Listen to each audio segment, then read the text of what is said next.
stand for the entrance of the maze with the Honorable Presiding Officer.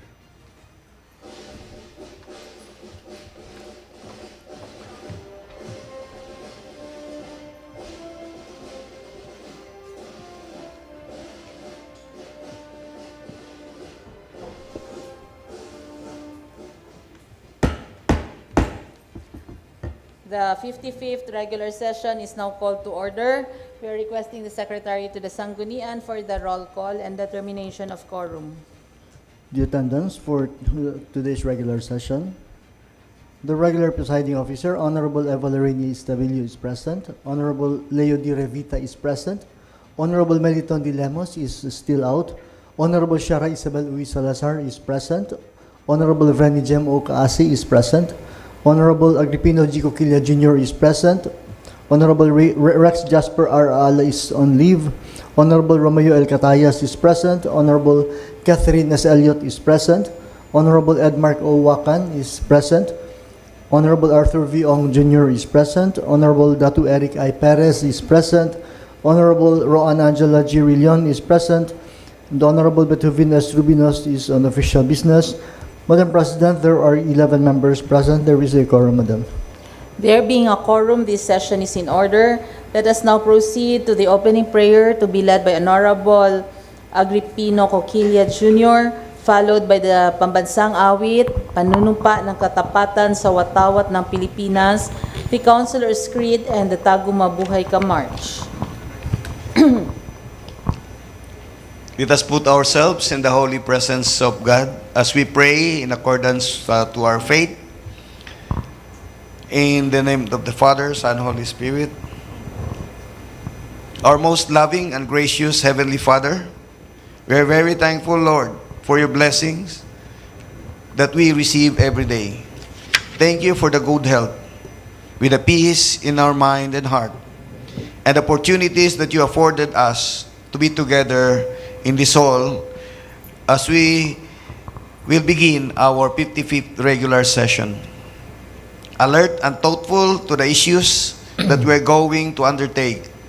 Bless each and every one of us and enlighten our thoughts so that we may be able to impart the best efforts in accord with your plans and purposes. May the members of this 10th Sangguniang Panglungsod be guided with fair, transparent, and sensitive to the needs and welfare of our fellow Tagumeños. This we ask through your Son, our Lord, Jesus Christ. Amen. Mga kababayan, ang pambansang awit ng Pilipinas. Kayang magiliw, helas ang sinakanan, alam ng puso, sa titik mo'y buhay. Lupang hinirang, tuyag ka ng magiting, sa manlulupin, di ka pasisingil, sa nanagang tutok sa simoy at sa langit mo pagaw, ay hinagang tulad, awit sa paglayang minamahal, ang isang lang matawad mo'y tagumpay na nag-iingin, ang bituin at araw niya kailan pang ay di magtitingin, luman ang araw ng walhabit pagsinta, buhay langit sa piling mo, ang hindi kaya na pagkay mga aking, ang mamatay ng dahil sa'yo.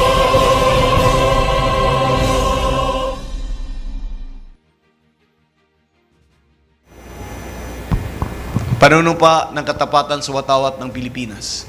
Ako ay Pilipino, buong katapatang nanunumpa sa watawat ng Pilipinas at sa bansang kanyang sinasagisan na may dangal, katarungan at kalayaan na pinakikilos ng sambayanang makadiyos, makatao, makakalikasan at makabansa. The Councilor's Creed. I am a Philippine Councilor, mandated by law to enact measures and ordinances that redound to general welfare of my constituents and their pursuit for happiness, peace, and prosperity. I believe in public service above self as the guiding principle of my official act, and I shall tread the pathways of local legislation. May Almighty guide my mind and heart, that I shall be true to my constituents and the Filipino people.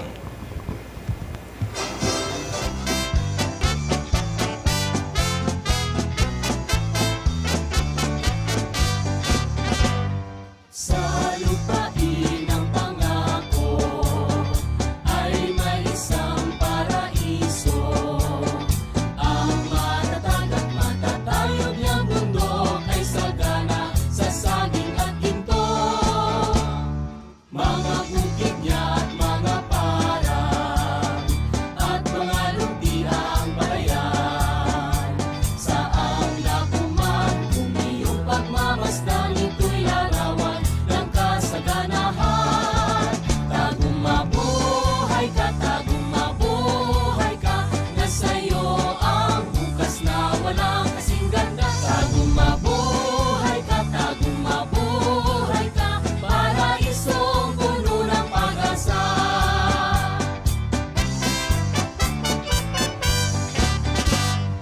Ang lahat niyang nasasakupan, nagmamahal sa kapayapaan, nagkakaisa lahat at nagtutulungan patungo sa miting kaunlaran. Di magtatagal maaabot din lahat ng pinapangarap natin. Kapit kamay lahat ay ating harapin, ang tuktok ay kaya natin abutin. Tagum mabuhay ka, nasa'yo ang bukas na walang kasing ganda. Tagum mabuhay ka, paraisong puno ng pag-asa. Tagum mabuhay ka, nasa'yo ang bukas na walang kasing ganda. Tagum mabuhay ka, paraisong puno ng pag-asa. Paraisong puno ng pag-asa.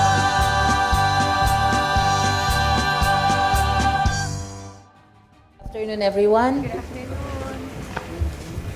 Let us now proceed to the reading and consideration of the minutes and journal of proceedings of the 54th regular session on August 17, 2026. Councilor Revita is recognized.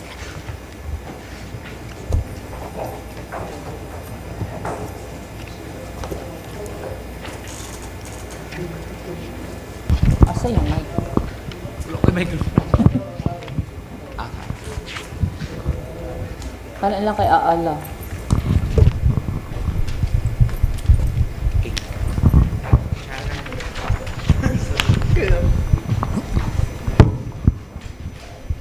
Hello. Thank you, Madam Presiding Officer. Since copies had been furnished to this august body, I move to dispense with the reading of the minutes of the 54th regular session conducted last August 17, 2026, consisting of 62 pages. I so move. Moved by Councilor Revita, seconded by Councilor Uy Salazar, Catayas, and Eliot. There being no objection, the reading of its full text is dispensed with. I move for its adoption, Madam Chair. Is moved by Councilor Revita, seconded by Councilor Catayas. Any discussion, amendment, objection? There being none, therefore, the minutes of the 54th regular session, consisting of 62 pages, is hereby adopted. Proceed. Madam Chair, in the same manner, copies had been furnished to this august body. I move to dispense with the reading of the Journal of Proceedings. Moved by Councilor Revita, seconded by Councilor Catayas. There being no objection, the reading of its full text is dispensed with. I move for its adoption, Madam Chair. Moved by Councilor Revita, seconded by Councilors Eliot and Catayas. Is there any discussion, amendment, objection? There being none, therefore, the Journal of Proceedings of the 54th regular session held on August 17, 2026, consisting of 18 pages, is hereby adopted. Let us now proceed to the privilege hour. Any member who would like to avail of the privilege? Yes, Councilor Ong is recognized. Thank you, Madam Presiding Officer. I stand before you today not only as a city councilor, but first and foremost as a parent. Like every parent, I want my child to go to school with confidence, to learn, to make friends, to dream about their future, and most importantly, to come home safe. This is why the recent traumatic incidents inside schools deeply concern me. Schools are supposed to be a place of learning, hope, and opportunity. No child should have to wonder whether walking through the school gates means putting their life at risk. No teacher should have to prepare for the possibility of becoming a target while simply doing their job. And no parent should have to send their children to school carrying fear in their heart. As a parent, these incidents are frightening. And as a city councilor, they are a call to action. We must not respond to such incident only after tragedy strikes. We need to take prevention seriously. This means strengthening cooperation between schools, families, law enforcement, mental health professionals, and our local government. We need clear emergency procedures, appropriate security measures, effective reporting system for threats, and support for students who may be struggling emotionally and socially. But safety is not only about security. We must also create school communities where students feel heard, respected, and supported. A student who is being bullied, experiencing a crisis, or showing signs of distress should have somewhere safe to turn. Teachers and school personnel should be equipped to recognize warning signs and know how to respond appropriately. At the same time, we must avoid creating an atmosphere where every student is treated as a potential threat. Our goal is not to make schools places of fear. Our goal is to make them places where children feel protected enough to learn and grow. As members of the local government, we have a responsibility to listen to parents and educators, identify weakness in our current safety systems, and work with the appropriate authorities to address them. And as parents, we also have a responsibility where we need to talk to our children. We need to listen without immediately judging them. We need to teach them that reporting a serious threat is not betrayal and that it can save lives. We need to work together with schools rather than waiting until something goes wrong. Let us remember that behind every headline is a family. Behind every injured student is a community that is hurting. And behind every preventable tragedy is an opportunity for us to do better. I call on our schools, parents, students, law enforcement agencies, health professionals, and local government to strengthen our partnership for school safety. Let us invest not only in physical security, but also in prevention, education, mental health support, responsible intervention, and strong relationship within our communities. We cannot promise that we can eliminate every danger, but we can promise that we will not ignore the warning signs. We can promise that we will listen. We can promise that we will act responsibly. And we can promise our children that their safety will remain one of our highest priorities. As a parent, I want my children to grow up without fear. And as a city councilor, I want every child in our community to have the same opportunity. Let us work together to ensure that when our children enter a school, they enter a place of learning and not a place of fear. With that, I request the local school board to convene in the soonest possible time to enable them to discuss immediate precautionary actions we can take to avoid tragic school violence. Thank you all for listening, and I look forward to your support and our immediate action to make our schools and our community safer. Daghang salamat, Madam Presiding Officer. Daghang salamat, Councilor Ong. Any other member who would like to avail of the privilege? There being none, let's proceed now to the question hour. Do we have invited guests? There is none, Madam President. Let us now proceed to the reading and referral of proposed measures.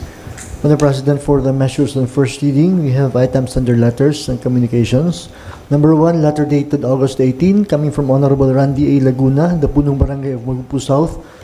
This pertains to Barangay Ordinance number 20, Series of 2025, entitled an ordinance mandating Puro clean-up drive of Barangay Magupu South, providing penalties for violation thereof and for other purposes.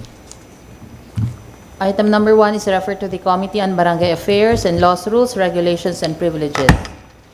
Number 2, letter dated August 19, coming from the Honorable City Mayor Ray T. Uy, pertaining to a draft contract for goods to be made and entered by and between the City Government of Tagum and the Paragon AA Corporation with an approved budget for the contract of ABC of 45,999,500 360 pesos in connection with the implementation of the Local Government Support Fund, Food Assistance Program, and this is for urgent action. Item number 2 is referred to the Committee on Finance, Budget and Appropriation and Laws, Rules, Regulations, and Privileges. To the lead committee chairperson, kindly take note that this is for urgent action. Number 3, letter dated August 18, coming from the Honorable City Mayor, pertaining to a draft, a second supplemental memorandum of agreement with the Department of Transportation in relation to the implementation of right-of-way acquisition, resettlement, expropriation, and other related activities for the Mindanao Railway Project Tagum segment. Item number 3 is referred to the Committee on Housing and Land Utilization and Laws, Rules, Regulations, and Privileges. Number 4, letter dated August 18, still coming from the Honorable City Mayor, pertaining to a draft resolution authorizing the City Mayor to sign and accept, in behalf of the City Government of Tagum, the deed of absolute donation executed by Francis Angeli T. Barroso et al., covering a road right-of-way located in Barangay Magupo East, Tagum City, Davao del Norte. Item number 4 is referred to the Committee on Housing and Land Utilization and Laws, Rules, Regulations, and Privileges.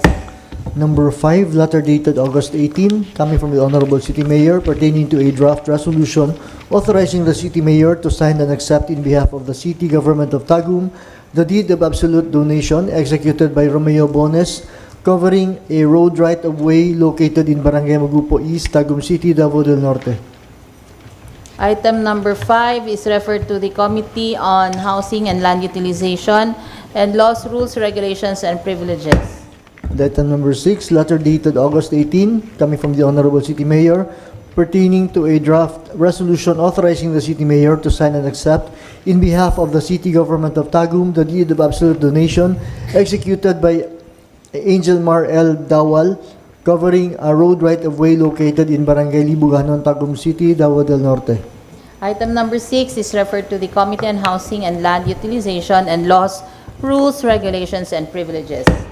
We have one addendum, Madam President, still under letters and communications. Letter dated August 20, coming from the Honorable City Mayor, pertaining to a draft memorandum of agreement between the Department of Labor and Employment, Regional Office 11, and the City Government of Tagum for the implementation of the Tulong Panghanapbuhay sa Ating Disadvantaged Displaced Workers, or TUPAD, and this is for urgent action. This addendum is referred to the Committee on Labor, Labor, Employment and Civil Service, and Laws, Rules, Regulations, and Privileges. Okay, let us now proceed to the next order of business, the committee reports. First to report is from the Committee on Youth and Sports Development and Laws, Rules, Regulations, and Privileges. Councilor Rillion is recognized. Thank you, Madam Presiding Officer. This is to render Joint Committee Report number 3, series of 2026, submitted by the Committees on Youth and Sports Development and the Committee on Laws, Rules, Regulations, and Privileges with the following subject matter. This is with regard to the Draft City Ordinance number 107, series of 2026, an ordinance requiring all Sangguniang Kabataan officials and members of the Local Youth Development Council to undergo mandatory peer educators training, or PET, and providing mechanisms for its implementation and appropriating funds thereof. Since all members of the Sanggunian assuming that all members of the Sanggunian have read and browsed the said committee report, for this reason, Madam Presiding Officer, I move to dispense with its reading. Moved by Councilor Rillion, seconded by Councilor Catayas. There being no objection, the reading of its full text is dispensed with. Madam Presiding Officer, I move for its adoption. Any discussion? Discussion, Madam Presiding Officer. Last August 12, 2026, the Joint Committee on Youth and Sports Development and the Committee on Laws, Rules, Regulations, and Privileges conducted its committee hearing on the proposed ordinance requiring the SK and the Local Youth Development Council officials to undergo mandatory peer educators training. During the committee hearing, representatives from the Tagum City Youth and Enforcement Office, City Health Office, and the Atiman Center, City Social Welfare and Development Office, and the Tagum City Youth Development Council have attended and participated during the policy discussions.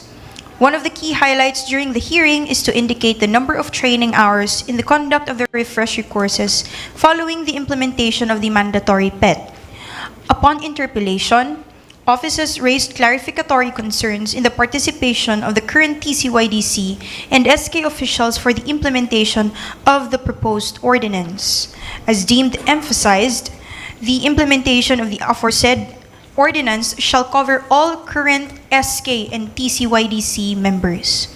Likewise, Ms. Camus of Atiman Center proposed to provide guidelines in the ordinance outlining the roles and responsibilities of SK in dealing with peers.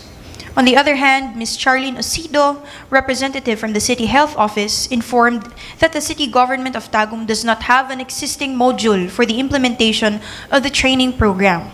However, she informed that the provincial government of Davao del Norte have adopted an existing module for the conduct of peer educators training in the province.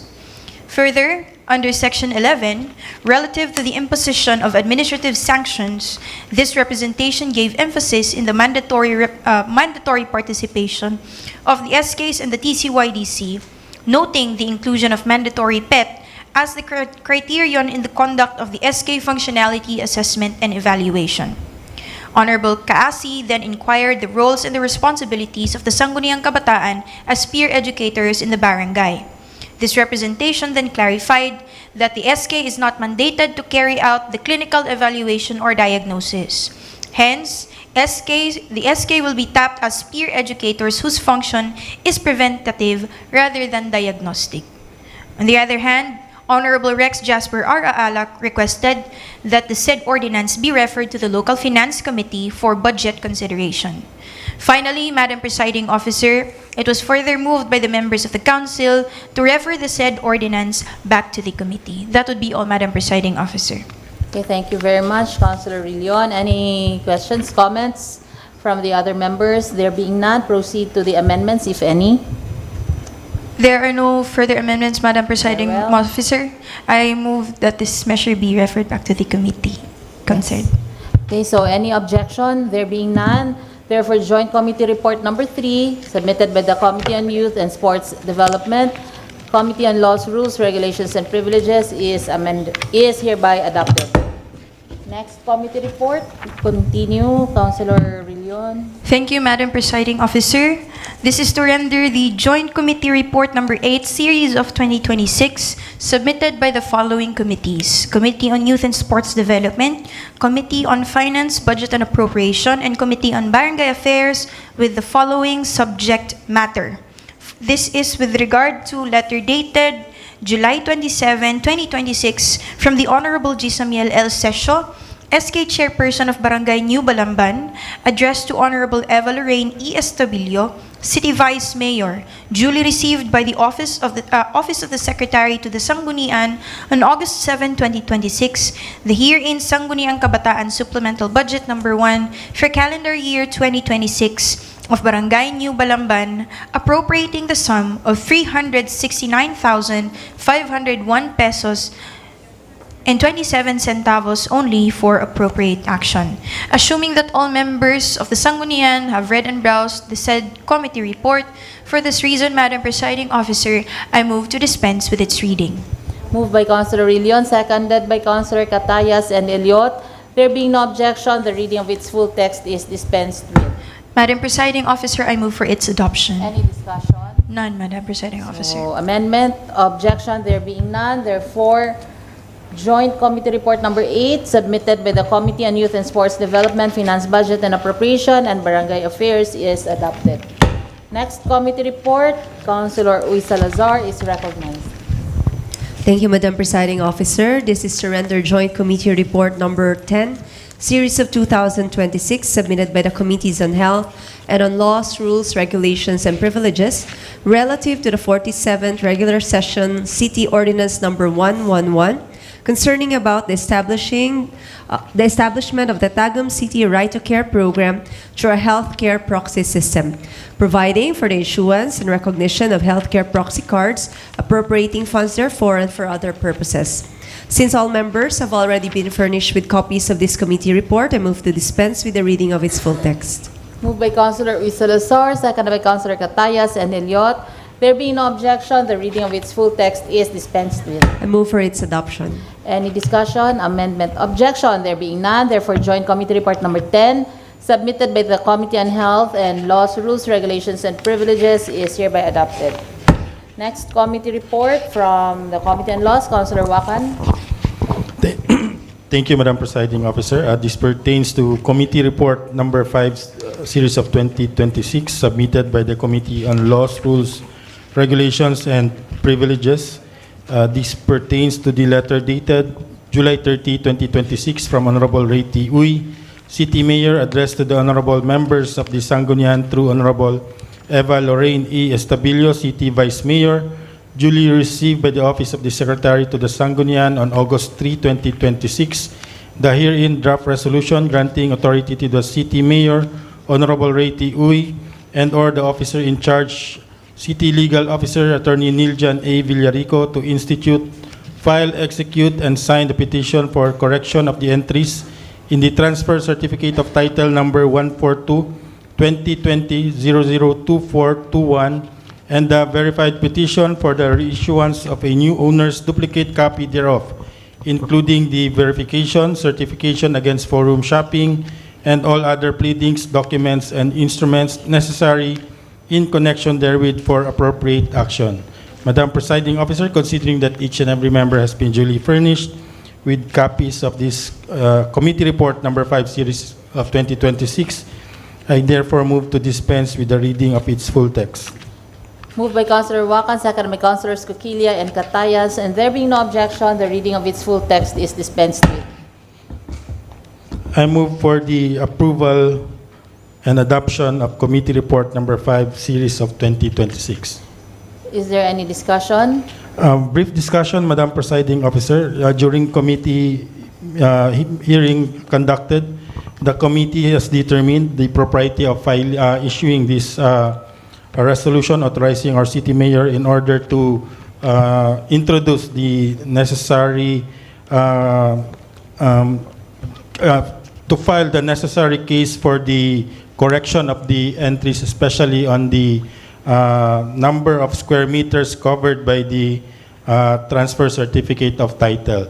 And it was proven that there was indeed an error previously recorded by the Registry of Deeds and the Bureau of Lands, that instead of 60,000 square meter, which was the old survey, there was a correction of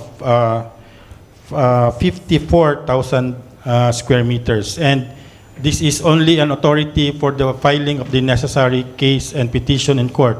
And during the filing of the case in court, the personnel from the Land Management Bureau will be presented eventually, as it will be required by the court, to testify on the correctness and the real square meters covered by the transfer certificate of title. Thank you for that information, Councilor Wakan. Any amendment? None. Madam Presiding Officer, I move that the draft resolution be subjected to form and style. We are still in the committee report. Okay. No amendment? No amendments further, Madam Presiding Officer. Thank you. Any objection? There being none, therefore, Committee Report Number 5, submitted by the Committee on Laws, Rules, Regulations, and Privileges, is hereby adopted. Next committee report from the Committee on Finance, Councilor Coquilla. Thank you, Madam Presiding Officer.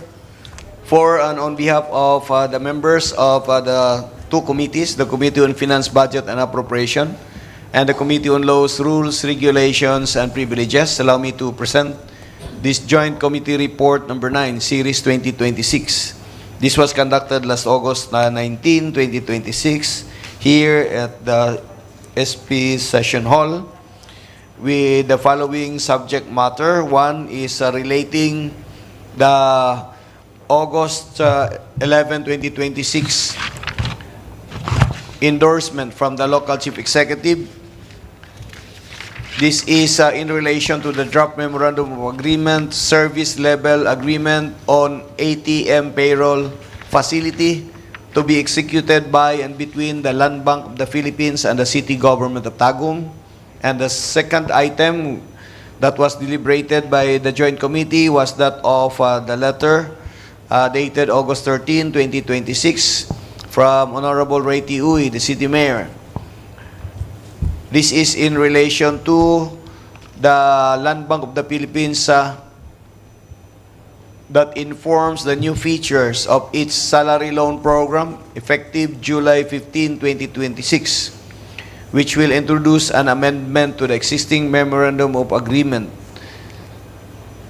Considering that all members of this 10th Sangguniang Panglungsod has a copy of this committee report, I therefore move to dispense the reading of its full text. Moved by Councilor Coquilla, seconded by Councilor Catayas. There being no objection, the reading of its full text is dispensed with. I move, Madam Presiding Officer, for its amendment. Amendment? Or adoption? For adoption, rather. Adoption. For its Very adoption. well. So, is there any discussion? Just to inform, Madam Presiding Officer, for record purposes, that on item number 1, this is to revise the terms provided for the term loan of 6 months to maximum of 7 years or 84 months.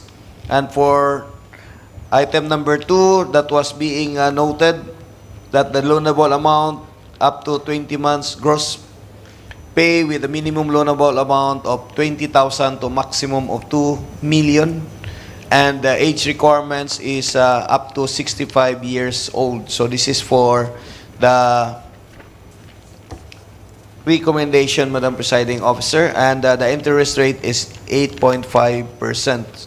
And finally, Madam Presiding Officer, it was recommended that a thorough review on the stipulation of the conditions of this of the salary loan program of the Land Bank of the Philippines must be again jointly deliberated by the City Human Resource Management Office as stipulated in the recommendation. Thank you, Madam Presiding Officer. Okay, thank you for that information, Councilor Coquilla. Any questions from the members, comments? There being none, any amendment?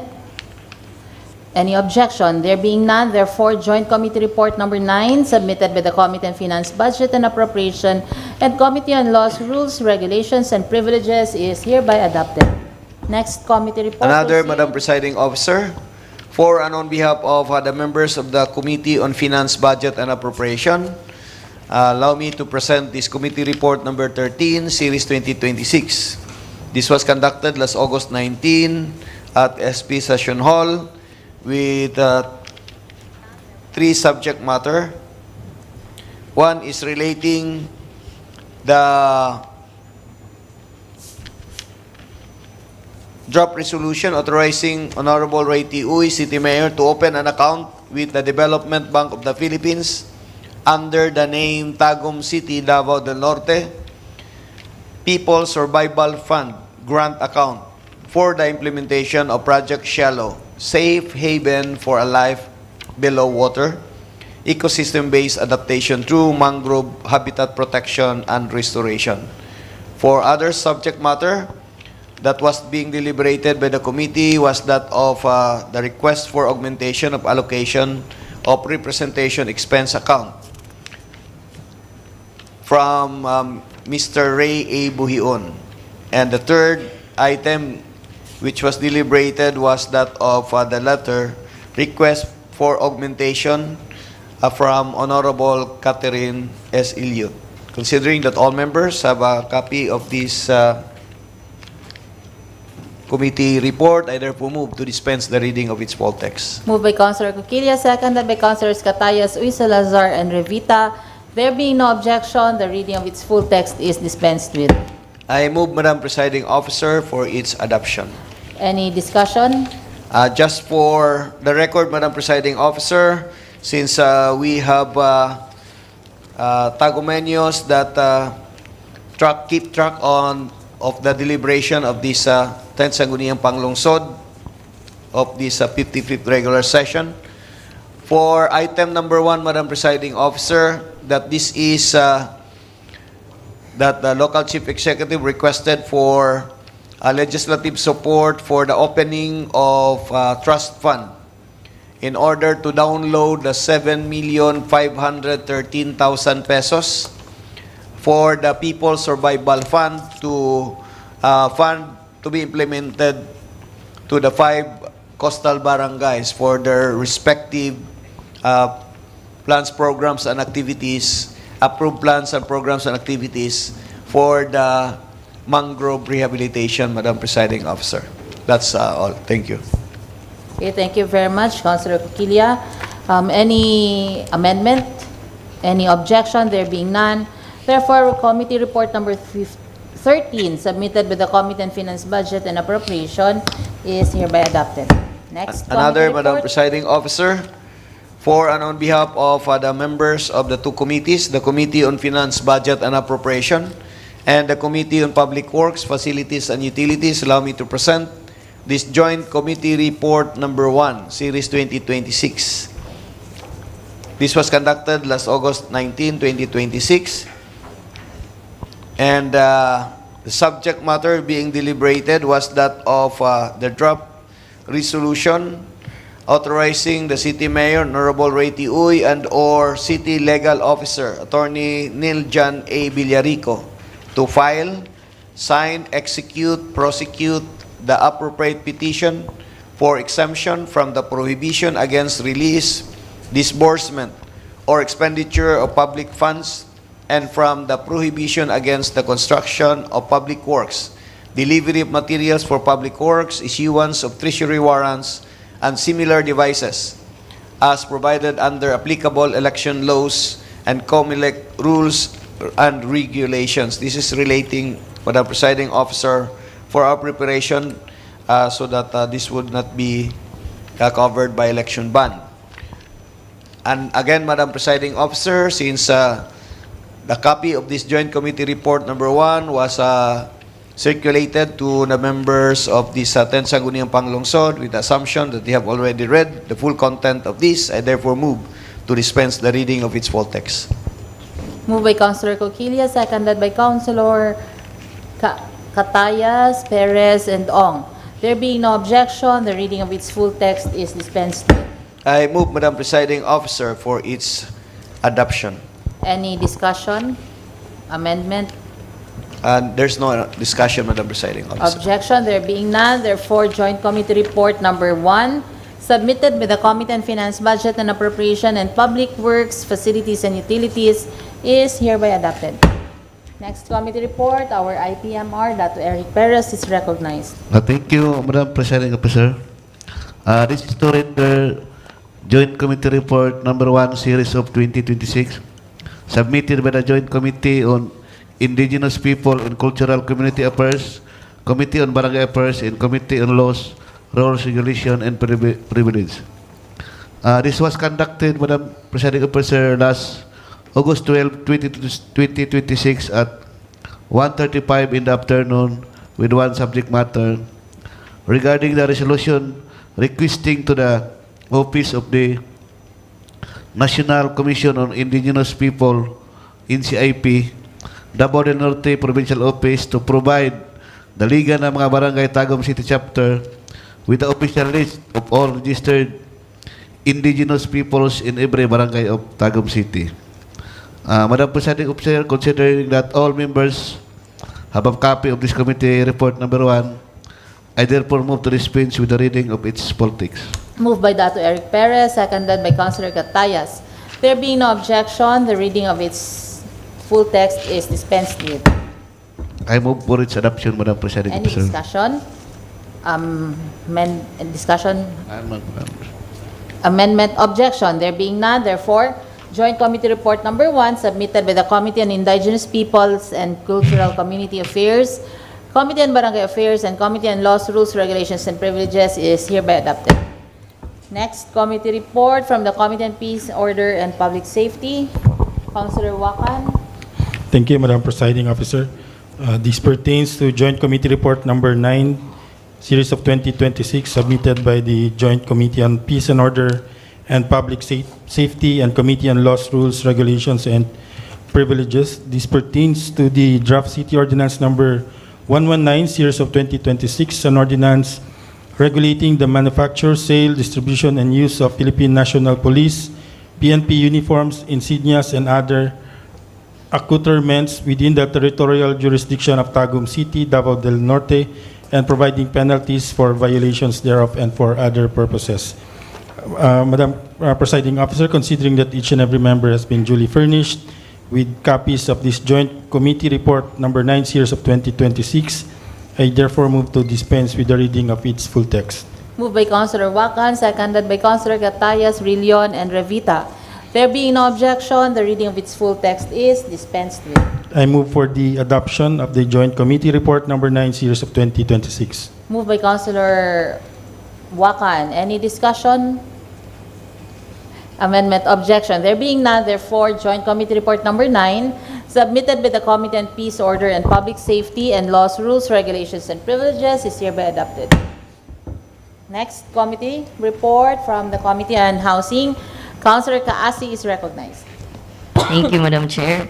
This is to render Joint Committee Report number 19, series of 2026, submitted by the Joint Committee on Housing and Land Utilization and Committee on Laws, Rules, Regulations, and Privileges last August 19, 2026 at 12 noon at SP Session Hall with only one subject matter. This pertains to the deed of donation with acceptance to be made and executed by and between the Department of Transportation or DOTR and the City Government of Tagum for the Tagum Train Village.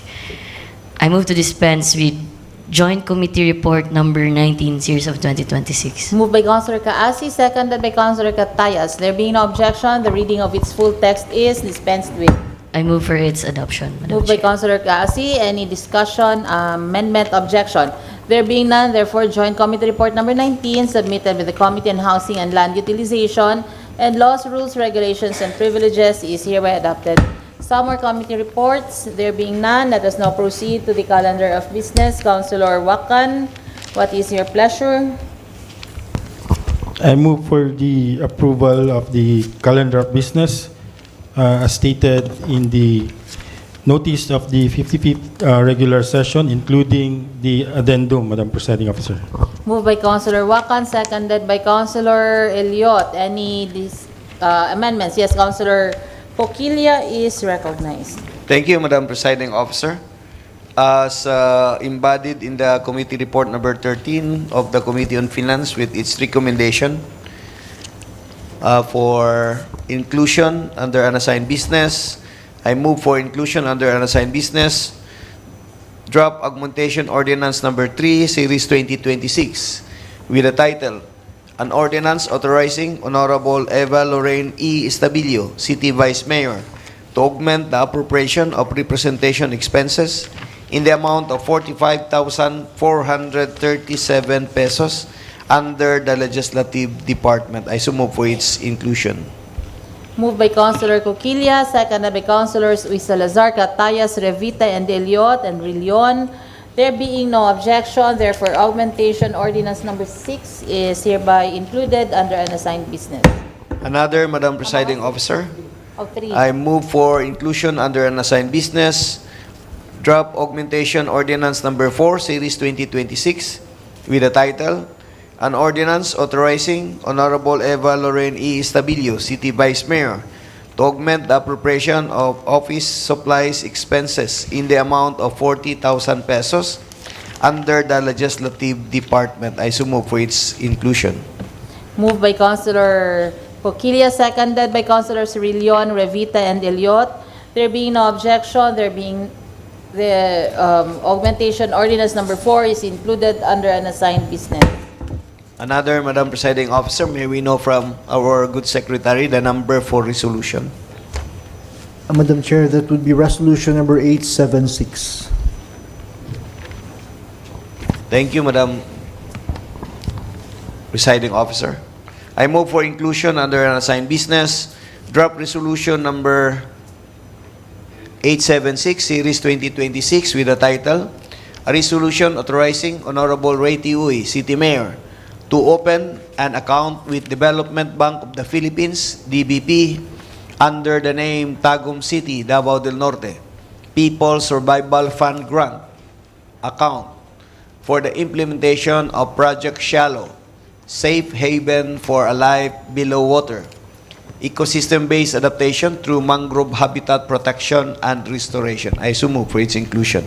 Moved by Councilor Coquilla, seconded by Councilors Rillion, Catayas, and Revita. There being no objection, therefore resolution number 876 is included under an assigned business. Another, Madam Presiding Officer. Proceed.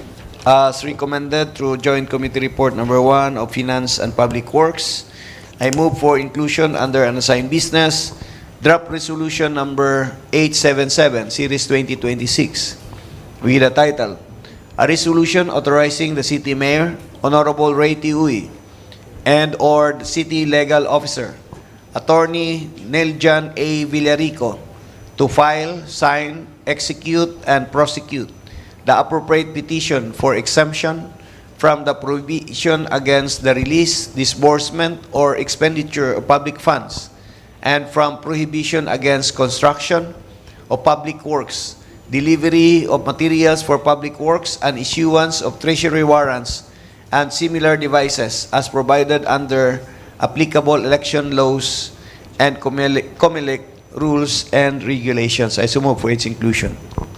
Moved by Councilor Coquilla, seconded by Councilor Catayas and Rillion. There being no objection, therefore resolution number 877 is included under an assigned business. Some are inclusions. Yes, Councilor Rillion is recognized. Thank you, Madam Presiding Officer. May I ask the Secretary to the Sangguniang for the resolution number? That's Resolution 878, Madam Chair. Thank you. Madam Presiding Officer, I move to include under unassigned business, Draft Resolution number 878, Series of 2026, a resolution confirming the supplemental budget number 1 for calendar year 2026 of the Sangguniang Kabataan of Barangay New Balamban, amounting to 369,501 pesos and 27 centavos. I so move. Moved by Councilor Rillion, seconded by Councilors Kaasi, Revita, Catayas. There being no objection, therefore resolution number 878 is included under an assigned business. Councilor Kaasi. Thank you, Madam Chair. For inclusion under an assigned business is resolution number 879, Series of 2026, resolution authorizing the City Mayor, Honorable Ray Tiuy, to execute and accept for and in behalf of the City Government of Tagum the new deed of donation with acceptance from the Department of Transportation or DOTR pertaining to the Tagum Train Village located at Barangay Mangkilam, Tagum City. I so move, Madam Chair. Moved by Councilor Kaasi, seconded by Councilor Catayas and Rillion.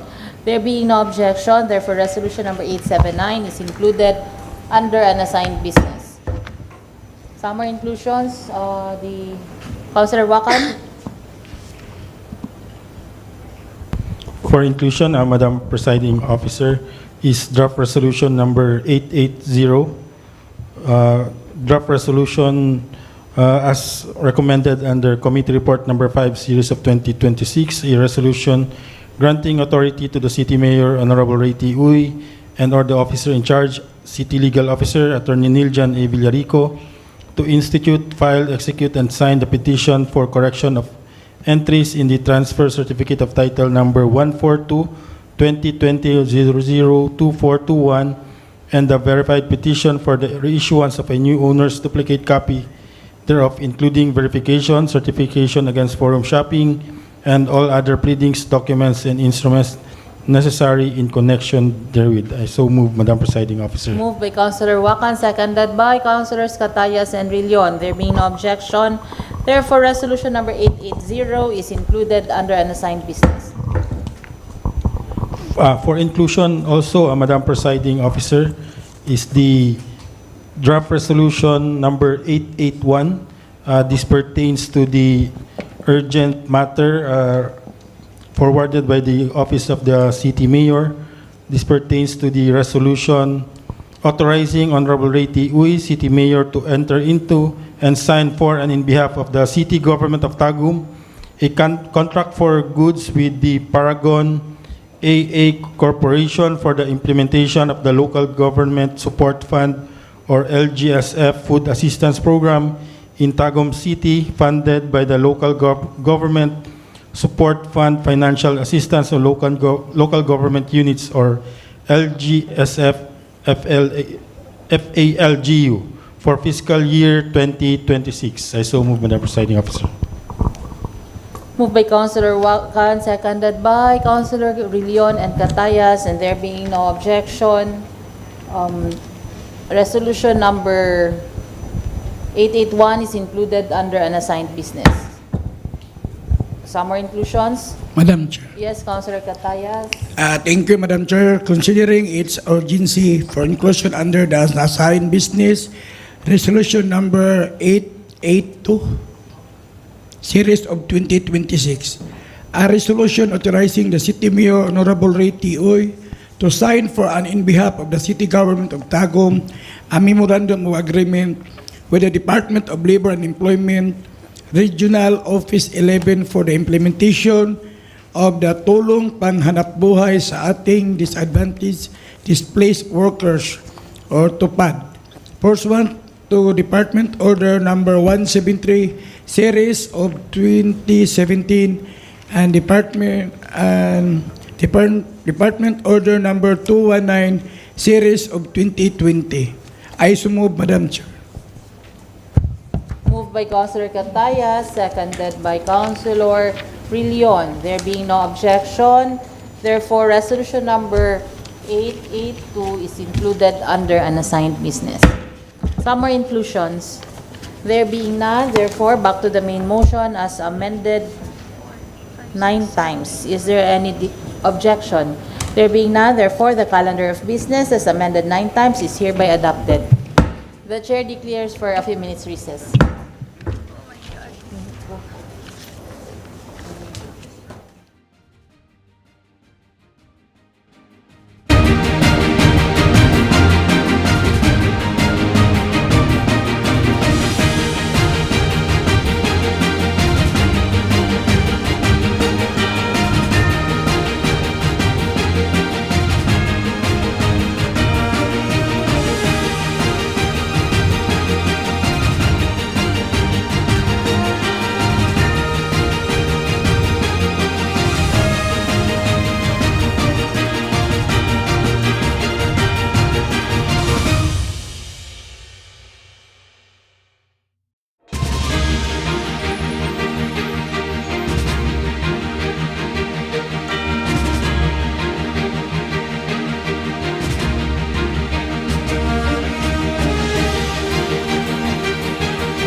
Madam President, for the measures on second reading, we have Draft City Ordinance number 120, an ordinance adopting the local public transport route plan or LPTRP of the City of Tagum, Province of Davao del Norte as mandated in the Omnibus Franchising Guidelines of the Department of Interior and Local Government and the Department of Transportation Joint Memorandum Circular number 001, Series of 2017.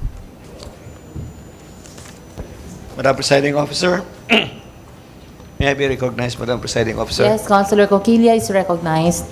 Thank you, Madam Presiding Officer. In the presentation, Madam Presiding Officer, of the draft ordinance, this was circulated to the members of the Sanggunian.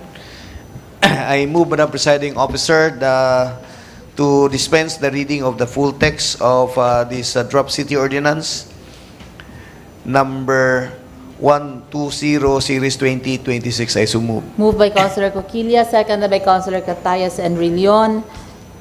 There being no objection, the reading of its full text is dispensed with. I move for its approval for second reading. Moved by Councilor Coquilla, seconded by Councilor Revita and Rillion. Any discussion? Just for information, Madam Presiding Officer, that the committee and this draft city ordinance passes through the rigors of public hearing. At the same time, that public hearing copy was already presented to the members of the council in the previous session.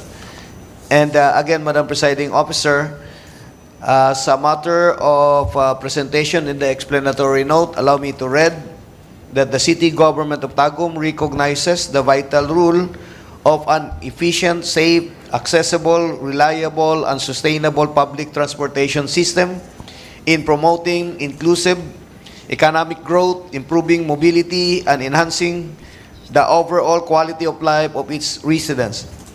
In line with the national government's continuing efforts to rationalize and modernize public transportation, local government units are encouraged to develop and implement local public transport route plan that responds to the actual transportation needs and conditions within their respective localities.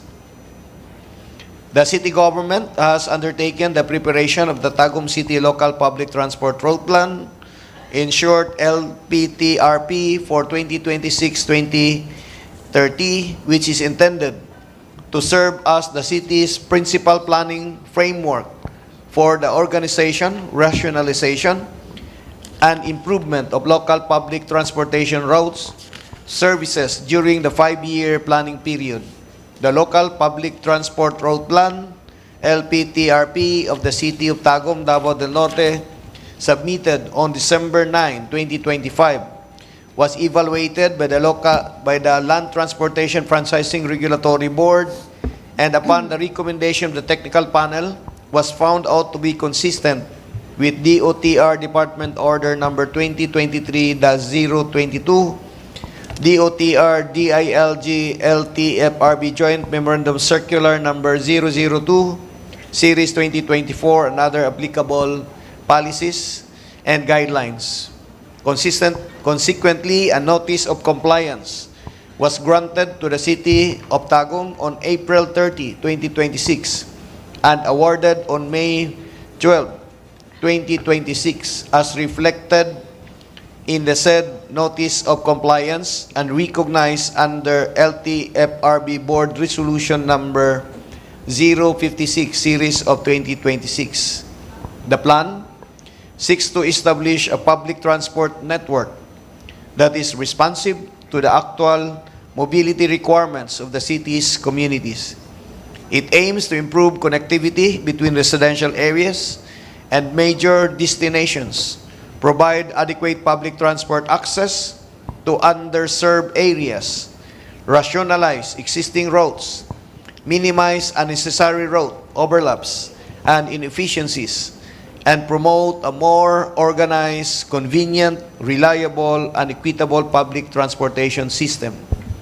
The enactment of this ordinance will institutionalize the city's commitment to providing a public transportation system that is safe, efficient, accessible, reliable, inclusive, and responsive to the present and future mobility needs of the people of Tagum, while ensuring that city's local transport planning remains consistent with the national transportation policies and regulatory requirements.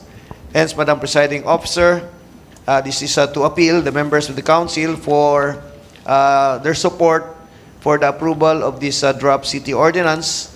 And among others, Madam Presiding Officer, on the proper amendment portion, Madam Presiding Officer, based on the legal opinion, there are amendments to be presented in the legal basis, Madam Presiding Officer. Thank you.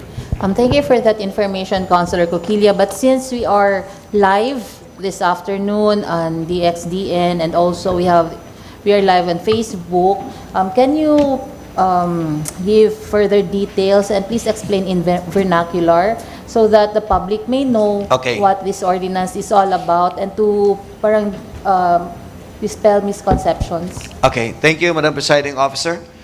Kaning atong draft City Ordinance number 120, pinasikad kani sa requisitos nga gipaabot sa Joint Memorandum Circular sa DOTR, DILG o LTFRB. So gimanduan ang tanang mga munisipyo, siyudad o probinsya tibok Pilipinas nga formulate, maghimo o mag-establish og iyahang mga kaugalingong ruta para mamahimong hapsay o mamahimong tagaan o moderno o nga transportasyon ang katawhan sa mga matag local government units.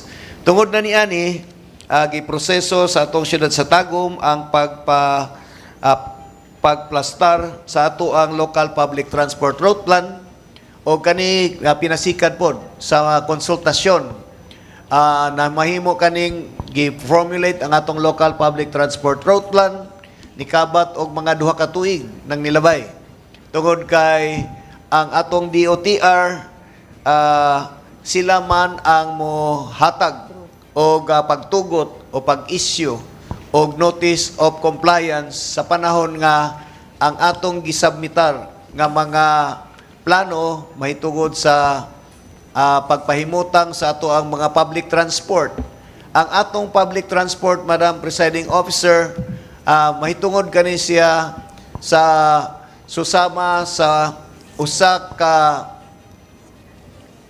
public transport nga gitawag og type 3 ang sabot na niani kung musakay sila sa usa ka jeep o public transport nagaatubang ang mga pasahero didto sa driver. Ang pasabot ang driver nasa atubangan, ang mga pasahero nag-atubang didtong pasahero dili nga pasadahan nga nag-atbangay ang mga pasahero. So tungod na niani na disidiran tungod sa atong mga plan sa atong mga transportation planners nga gipanguluhan sa atong City Planning and Development Office nakadesider nga mopasa og mga ruta. Ang mga ruta ngilangkob sa unang ruta ang Villa Consuelo Apocon paing via City Hall.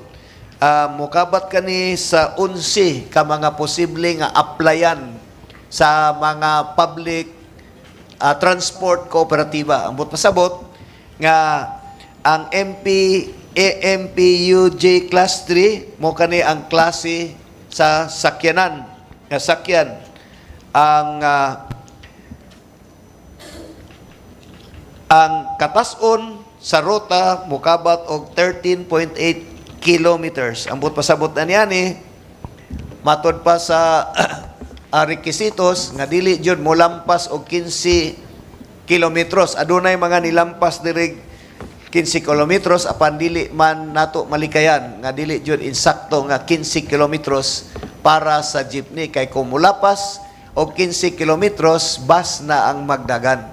Mo na ang requisitos sa LTFRB. So unang ruta Villa Consuelo, Barangay Apocon, paingon sa tutit hangtod dito sa terminal. Ambot pasabot, assured na yun ang atong mga katawhan, kumusakay, dito siya gikan sa Lower Apocon, magto siya Davao Regional Medical Center, mubalik siya dito sa Apocon Road, paingon siya dito sa terminal, mo ng ruta.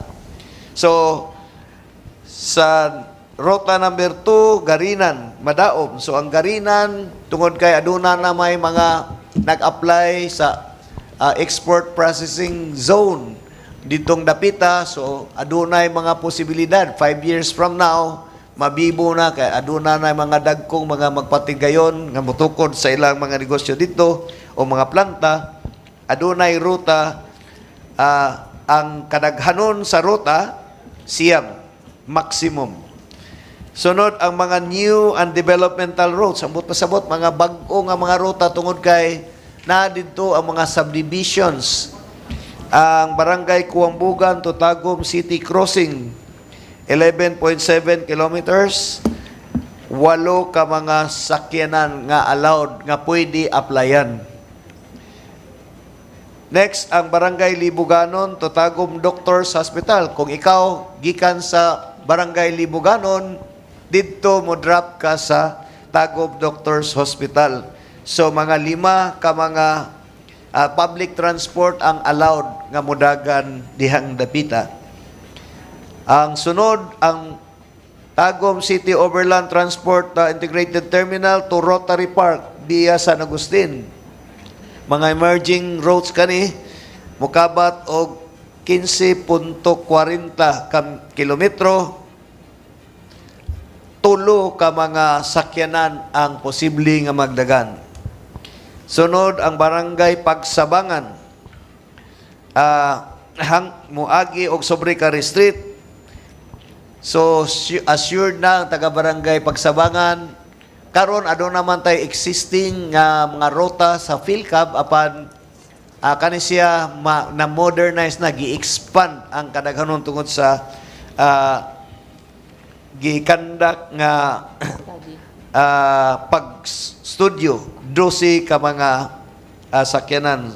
Sunod ang Pandapan, paingon sa Tutit Terminal, City Hall o Corbada Loop, 7 ka mga sakyanan nga tugutan nga magdagan o applyan sa interesado nga mga public kooperatiba. So kooperatiba. And lastly, Bermudez Plains via Circumferential Road at 16 ka mga rota. Ang mga kadaghanon gibase sa scientific study tungod kay ang Land Transportation Franchising Regulatory Board aduna siya manual, aduna siya basihanan. So kani siya science-based ang ato ang gibuhat ug mao kani ang kadaghanon sa mga magdagan. So ambot pasabot, walay epekto sa atong mga tricycle tungod kay mangagi raman sila dito sa mga national highways. Ang mga tricycle mo pwede sila nga mo cater tungod kay aduna siya mga identified nga mga stop gitawag og hop on hop off nga mga lugar. Ambot pasabot naara jud siya designated nga nauganan sa mga pasahero. Ambot pasabot kung kita nakaadto og Boracay, susama sa Boracay nga experience, ang ilang mga sakyanan dito, sila na ang isa sa mga pinakamoderno nga lugar. Nga adunay card, mapalit ka 160 pesos nga card, imuha na to nga card, loadan na lang to nimo. Nya di na pwede na kag dili ka magdala og sensilyo o kwarta kay wala, pwede na walay kambyo. Kay tungod kay di na katagag kambyo tungod kay itap lang nimo ang imuhang card, pagsaka nimo, pag naog nimo, itap na pud nimo ang card, automatic deducted na to sa imuhang pamasada, sa imuhang distansya nga imong gisakyan. So, usa ka moderno nga paagi para sa Tagum menu. So, mo kani, ang proseso na niani, paghuman na niani, abrihan na ang mga rota sa LTFRB panahon na nga na-confirm na ning usa ka ordinansa, kani nga ordinansa dito sa sangguniang panlalawigan. So, ang but pasabot, tanang mga local governments sa ato ang probinsya sa Davao del Norte, aduna na sila'y approved local public transport route plan. Ang Tagum City, karon ang ato ang updated nga local public transport route plan. So kani, pag i-amendar, matag tulo ka tuig. So adunay revisitation kung aduna ba'y mga kausaban sa mga ruta o kausaban sa kadaghanon sa mga pasahero nga ni hangyo nga dugangan ang mga transport services o mga jeepney para nianing dapita. So, kaning tanan, tungod sa kadaghanon na, tungod kay ang Tagum City, daghan ng mga negosyante nga nisalig sa ato ang syudad sa Tagum. So, aduna na'y daghan na ang nihangyo nga kinahanglan na jud i-modernize ang ato ang transportasyon. Dinhi awahin na ta sa uban pang mga syudad, awahin na ta sa laing nasod tungod sa ato ang paghatag og reliable public transport system sa ato ang lugar. So, kaning tanan, kung kinsa katong interesado, ang syudad sa Tagum na pod mag-accredit na og mga public transport cooperative aron tabangan sa atong syudad sa Tagum unsaon nila pag-avail sa mga units o hinay-hinay silang mabayad dito sa mga government banks, so sama sa Land Bank o sa DBP. Ang buot pasabot, mahulog nga ilahang hulugan ang mga units o adunay kapasidad ang kooperatiba nga mopalit sa units. So, adunay option tungod kay ang public transport route plan pwede siya internal combustion unit. Ang buot pasabot katong tubilan o gasolina o krudo o karon tungod sa orog sa electric vehicle, ang jeep o sakyan nila aduna nay electric vehicle nga mas brato ang konsumo tungod kay kuryente man. So, mao kani Madam Presiding Officer, I hope nga ang ato ang akong pagpresenta na niani, pagpresenta sa komitiba sa ato ang draft City Ordinance number 120 nasabtan sa katawhan. Uban ang ako lang i-highlight ang mga kahadlok sa mga tricycle drivers and operators sa public consultation o public hearing. Napaabot kanila ang presentasyon mahitungod nga dili mugamay ang ilang kita kung dili mudako tungod kay paghunong sa mga pasahero. Paranglitan gikan siya sa Apokon, Lower Apokon, dito yun sa tulay, kay naman dito ang ato ang gitawag og Racetrack Unlimited.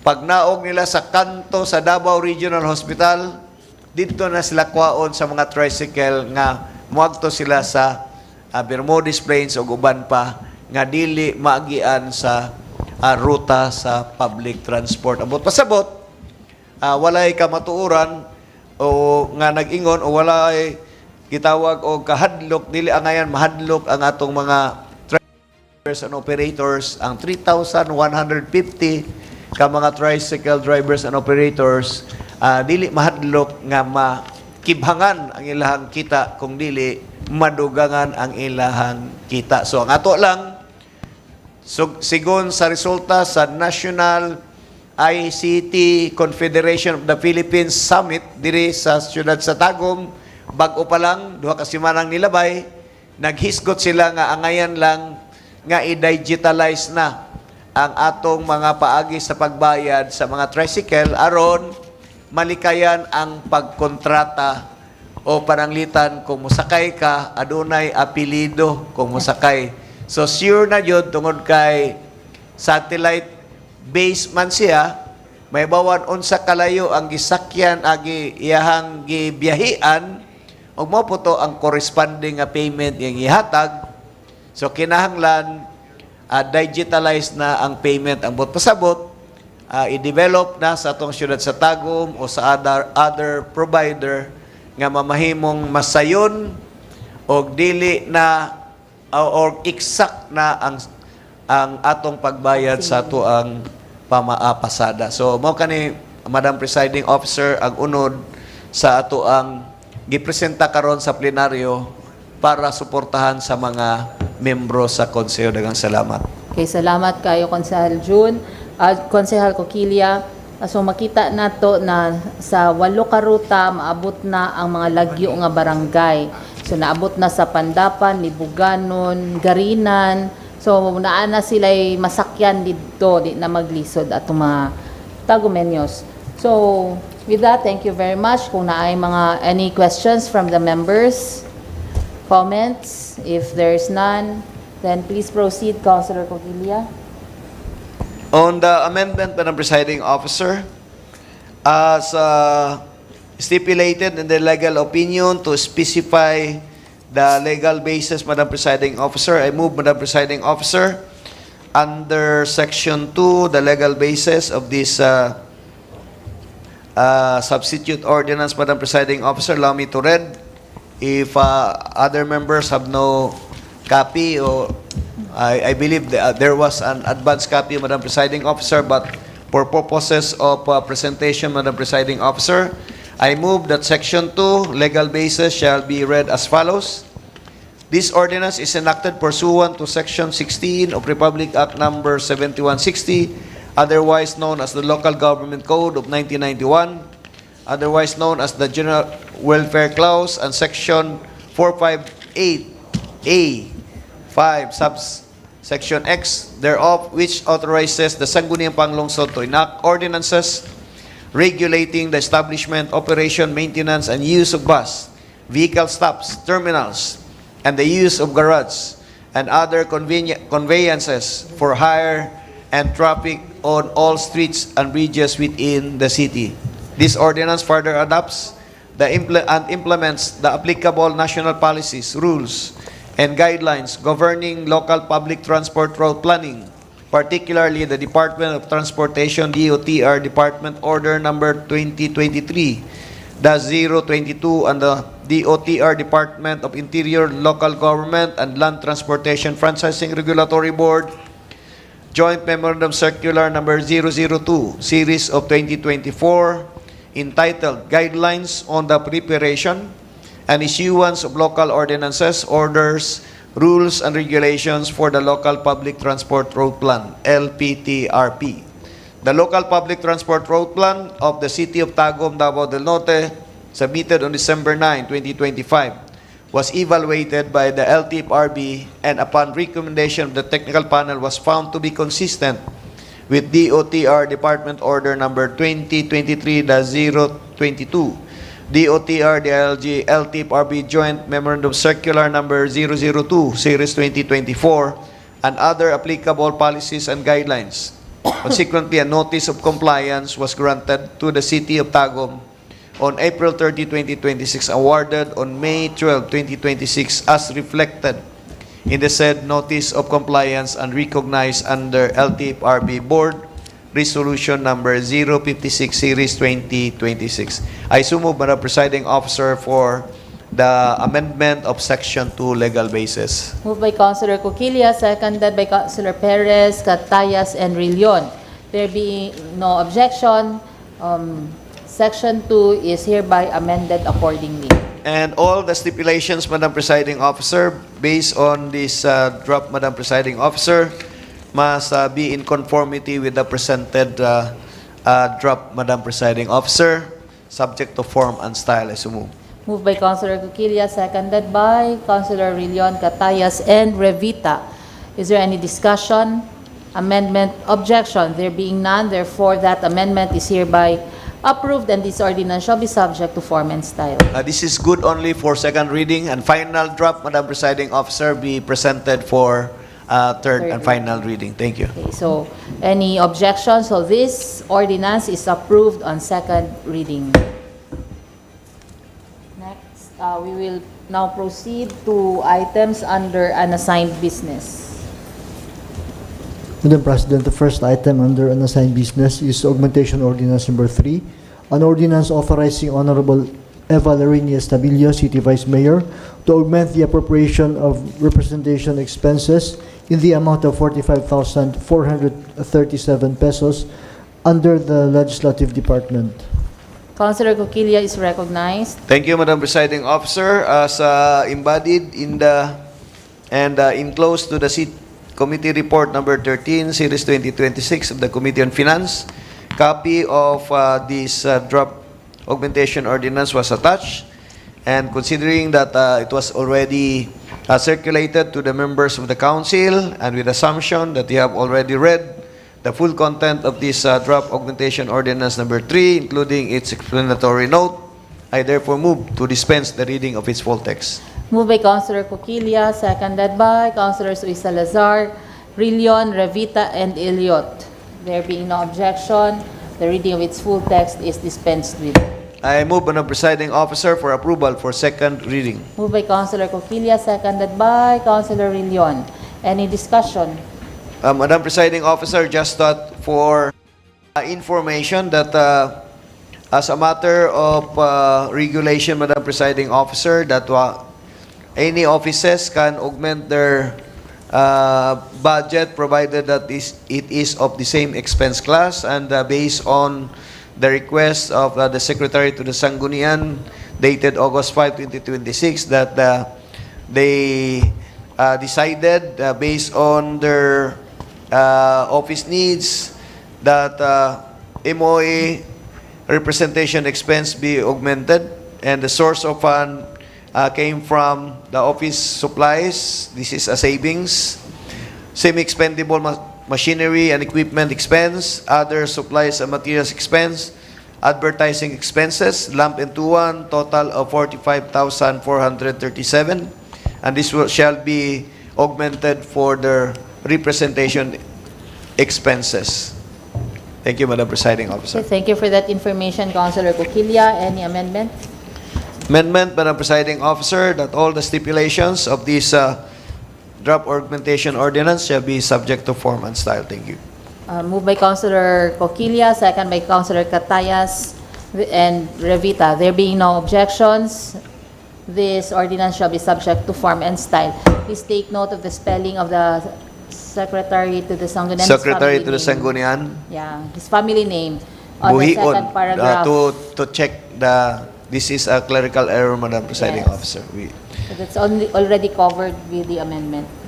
Okay, proceed. And Madam Presiding Officer, that all members of this 10th Sangguniang Panglungsod physically present be co-proponent of this augmentation ordinance. Moved by Councilor Coquilla, seconded by Councilors Catayas, Elliot, Revita, and Brillion. There being no objection, so all members physically present shall be co-proponents of this ordinance. I move, Madam Presiding Officer, that this be approved for second and final reading. Moved by Councilor Coquilla, seconded by Councilors Brillion and Revita. Those who are in favor, please raise your right hand. In favor, Councilor Perez, Councilor Catayas, Councilor Elliot, Councilor Revita, Councilor Luis Salazar, Councilor Kaasi, Councilor Coquilla, Councilor Ong, Councilor Lemos, Councilor Wakan, and Councilor Rillion. Madam President, all members present are in favor. All members present being in favor, therefore, augmentation ordinance number 3, series of 2026 is approved on second and final reading. Next item.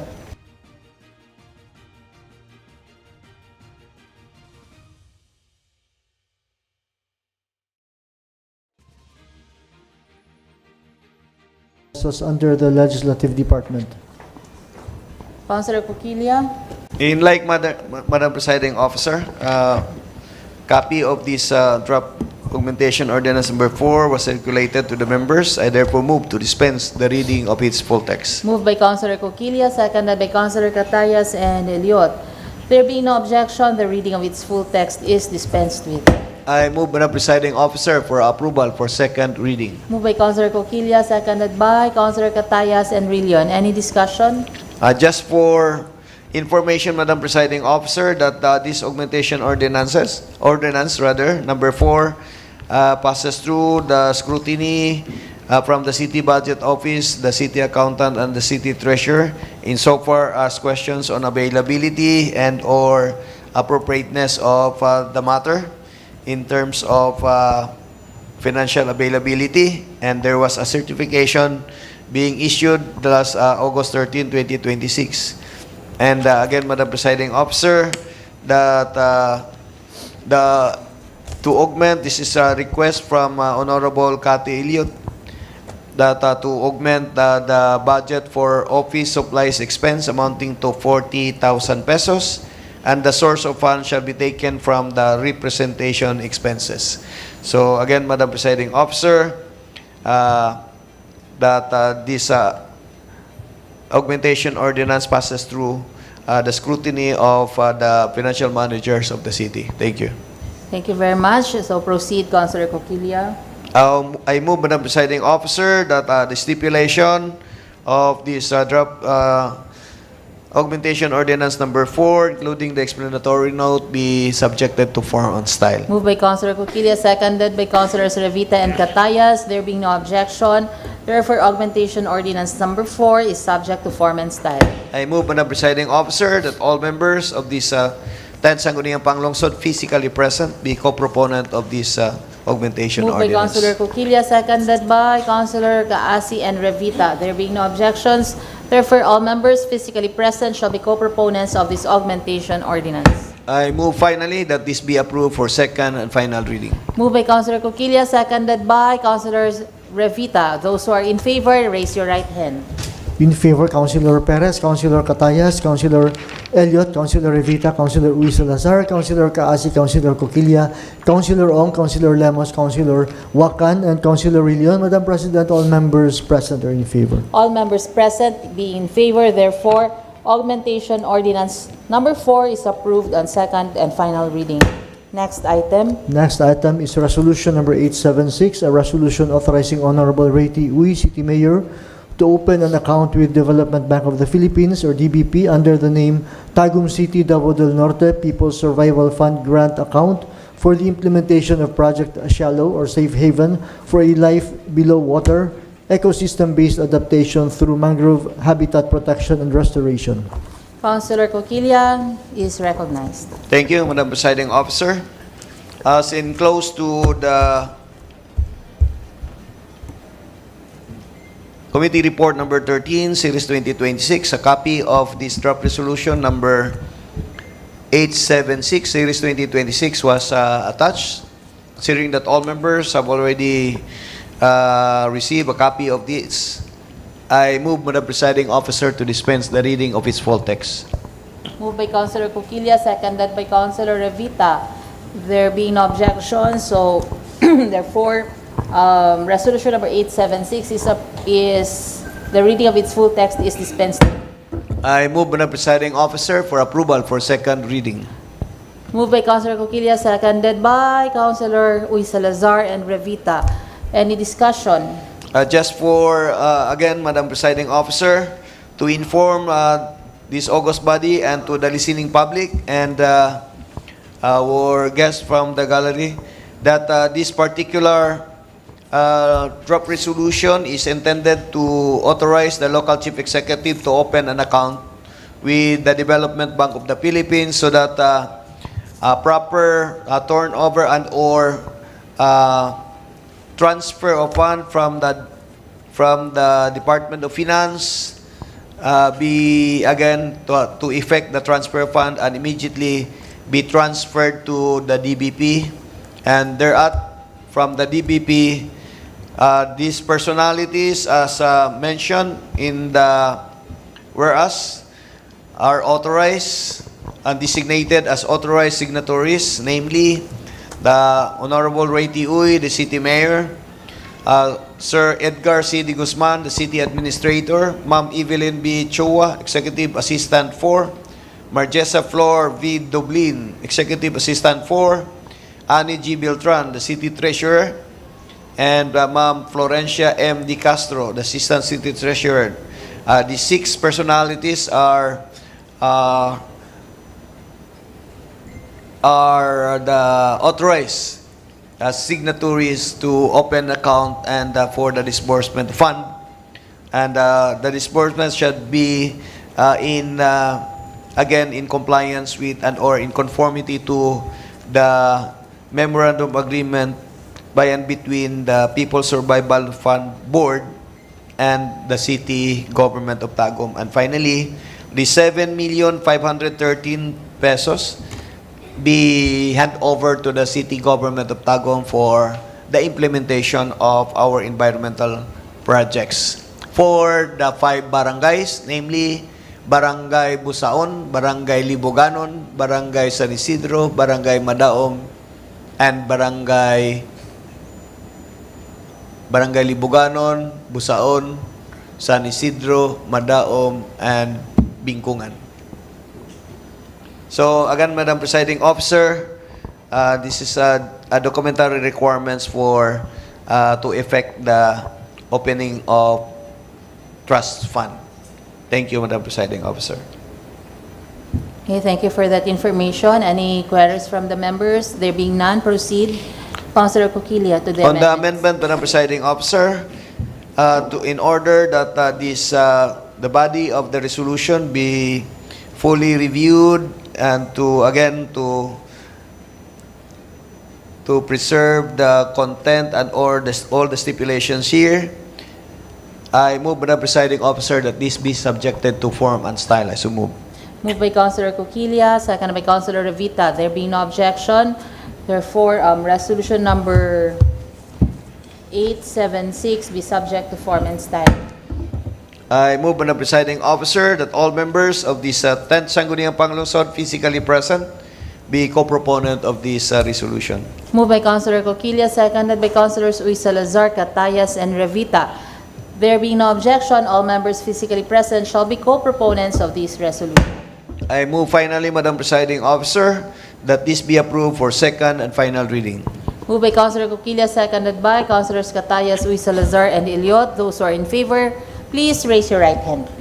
In favor, Councilor Perez, Councilor Catayas, Councilor Elliot, Councilor Revita, Councilor Uy Salazar, Councilor Kaasi, Councilor Coquilla, Councilor Ong, Councilor Lemos, Councilor Wakan, and Councilor Rillion. Madam President, all members present are in favor. All members being in favor, therefore, resolution number 876 is approved on second and final reading.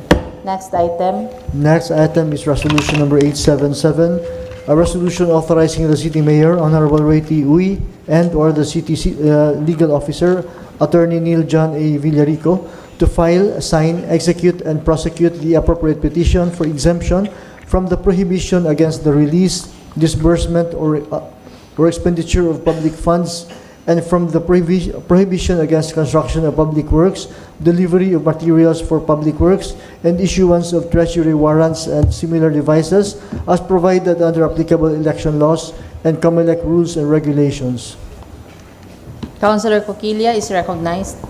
Thank you, Madam Presiding Officer. For on behalf of the members of the Committee on Finance, Committee on Public Works, allow me to present this draft resolution number 877, Series 2027, with the title as presented by the good secretary, and as enclosed to the Joint Committee Report number 1, Series 2026, a copy of this draft resolution. I therefore move, Madam Presiding Officer, to dispense the reading of its full text. Moved by Councilor Coquilla, seconded by Councilors Catayas and Perez. There being no objection, the reading of its full text is dispensed. I move, Madam Presiding Officer, for approval for second reading, resolution number 877. Moved by Councilor Coquilla, seconded by Dato Perez and Councilor Revita. Any discussion? Just for information, again, Madam Presiding Officer, that there's really a need for us to prepare. At the same time, since the election ban will be coming, and on progress, Madam Presiding Officer, as we tune in to live to our Facebook account and other social media, that presently they are deliberating the possible postponement and or for approval and or the extension of term, Madam Presiding Officer. And to this, there's really a need to prepare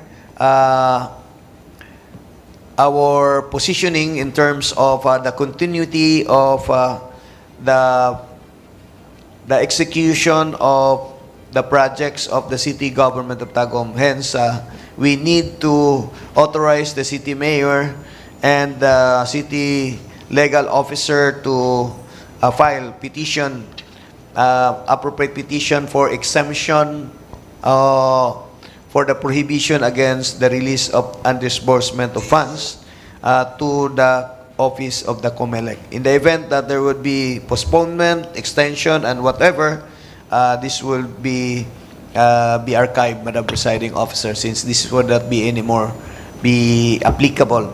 And for us, we need to prepare so that appropriate preparation for the submission of the exemptions of projects, execution of projects, especially so that Tagum City is undertaking numerous infrastructure projects of the city. We don't want that this would be delayed. So this, again, Madam Presiding Officer, this is the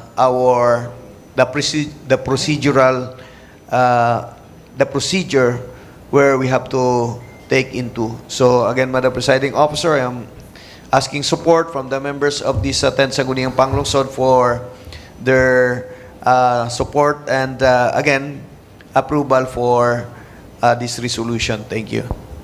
Okay, thank you for that. Any comments from the members? There being none, proceed, Councilor Coquilla. I move, Madam Presiding Officer, that all the stipulations covering this draft resolution number 877 be subjected to form and style. I so move. Moved by Councilor Coquilla, seconded by Councilor Catayas. There being no objection, therefore, the stipulations on resolution number 877 shall be subjected to form and style. I move, Madam Presiding Officer, that all members of this 10th Sangguniang Panglungsod physically present be co-proponent of this draft resolution. Moved by Councilor Coquilla, seconded by Councilor Elliot, Catayas, and Revita. There being no objection, therefore all members physically present shall be co-proponents of this resolution. I move, Madam Presiding Officer, that this be approved for second and final reading. Moved by Councilor Coquilla, seconded by Dato Perez. Those who are in favor, please raise your right hand. In favor, Councilor Perez, Councilor Catayas, Councilor Elliot, Councilor Revita, Councilor Uy Salazar, Councilor Kaasi, Councilor Coquilla, Councilor Ong, Councilor Lemos, Councilor Wakan, and Councilor Rillion. Madam President, all members present are in favor. All members being physically present being in favor, therefore resolution number 877 is approved on second and final reading. Next item. Next item is resolution number 878, a resolution confirming supplemental budget number 1 for calendar year 2026 of the Sangguniang Kabataan of Barangay New Balamban amounting to 369,501 pesos and 27 centavos. Councilor Rillion is recognized. Thank you, Madam Presiding Officer. I move to dispense with the reading of the draft resolution number 878, series of 2026. Moved by Councilor Rillion, seconded by Dato Perez and Councilor Kaasi. There being no objection, therefore, the reading of the full text of resolution number 878 is dispensed with. I move for its approval on second reading. Moved by Councilor Rillion, seconded by Dato Perez and Councilor Catayas. Any discussion? Discussion, Madam Presiding Officer. During the committee meeting or hearing held on August 12, 2026 at the SP Session Hall, the Honorable SK Chairperson of Barangay New Balamban, Ms. Honorable Gisamiel El Sesio, represented the Sangguniang Kabataan Council in with regard to the discussion of the supplemental budget number 1 of the said Sangguniang Kabataan.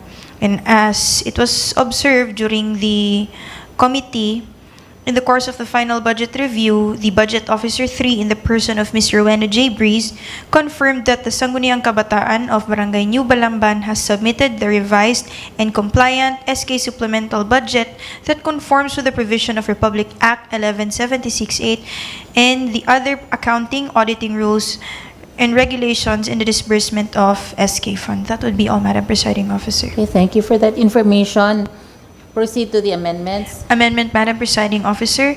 I move that all members physically present be co-proponents of the said measure. Moved by Councilor Rillion, seconded by Councilor Kaasi. There being no objection, therefore all members physically present shall be co-proponents of this resolution. Finally, Madam Presiding Officer, during the committee, it was recommended by the members that this measure be approved for second and final reading. Okay, so moved by Councilor Rillion, seconded by Councilor Catayas. All those who are in favor, please raise your right hand. In favor, Councilor Perez, Councilor Catayas, Councilor Elliot, Councilor Revita, Councilor Uy Salazar, Councilor Kaasi, Councilor Coquilla, Councilor Ong, Councilor Lemos, Councilor Wakan, and Councilor Rillion. Madam President, all members present are in favor. All members present being in favor, therefore, resolution number 878 is approved on second and final reading. Next item. Next, we have resolution number 879, a resolution authorizing the City Mayor, Honorable Ray T. Uy, to execute and accept for and in behalf of the City Government of Tagum the new deed of donation with acceptance from the Department of Transportation or DOTR pertaining to the train village located at Barangay Makilam, Tagum City. Councilor Kaasi is recognized. Thank you, Madam Chair. I move to dispense with the reading of its full text, resolution number 879, series of 2026. Moved by Councilor Kaasi, seconded by Councilor Catayas, and there being no objection, the reading of its full text is dispensed with. I move for its approval on second reading, Madam Moved Chair. by Councilor Kaasi, seconded by Councilor Catayas. Any discussion? Just a short discussion, Madam Chair. The DOTR proposed a stipulation in the deed of donation, particularly the last whereas of the deed of donation for the Tagum Train Village, stating that any act of corruption, fraud, or misappropriation by LGU officials could cause automatic reversion of the property to DOTR. Concerns were raised that this could unfairly penalize the city government for acts of individual employees outside their authority. City councilor argued that liability should rest on the individual, not the LGU as a judicial entity. They stressed that the deed of donation requires mutual agreement and suggested a compromise to balance accountability with fairness. The OTR explained that the clause is standard, covering funds specifically allocated to the project. They noted existing MOAs with 1.5 billion in allocations, much of which has already been downloaded. The OTR also emphasized the project cost is 148 million and clarified that income from the rent-to-own scheme would remain in the city's trust fund. Lastly, Madam Chair, the legal officer highlighted that revision would only apply if corruption or misconduct is proven by final judgment or administrative ruling, ensuring a due process. That's all, Madam Chair. Thank you very much, Councilor Kaasi. Yes, Councilor Lemos.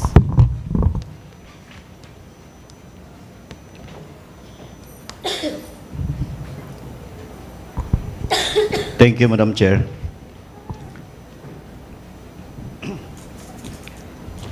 While it may seem that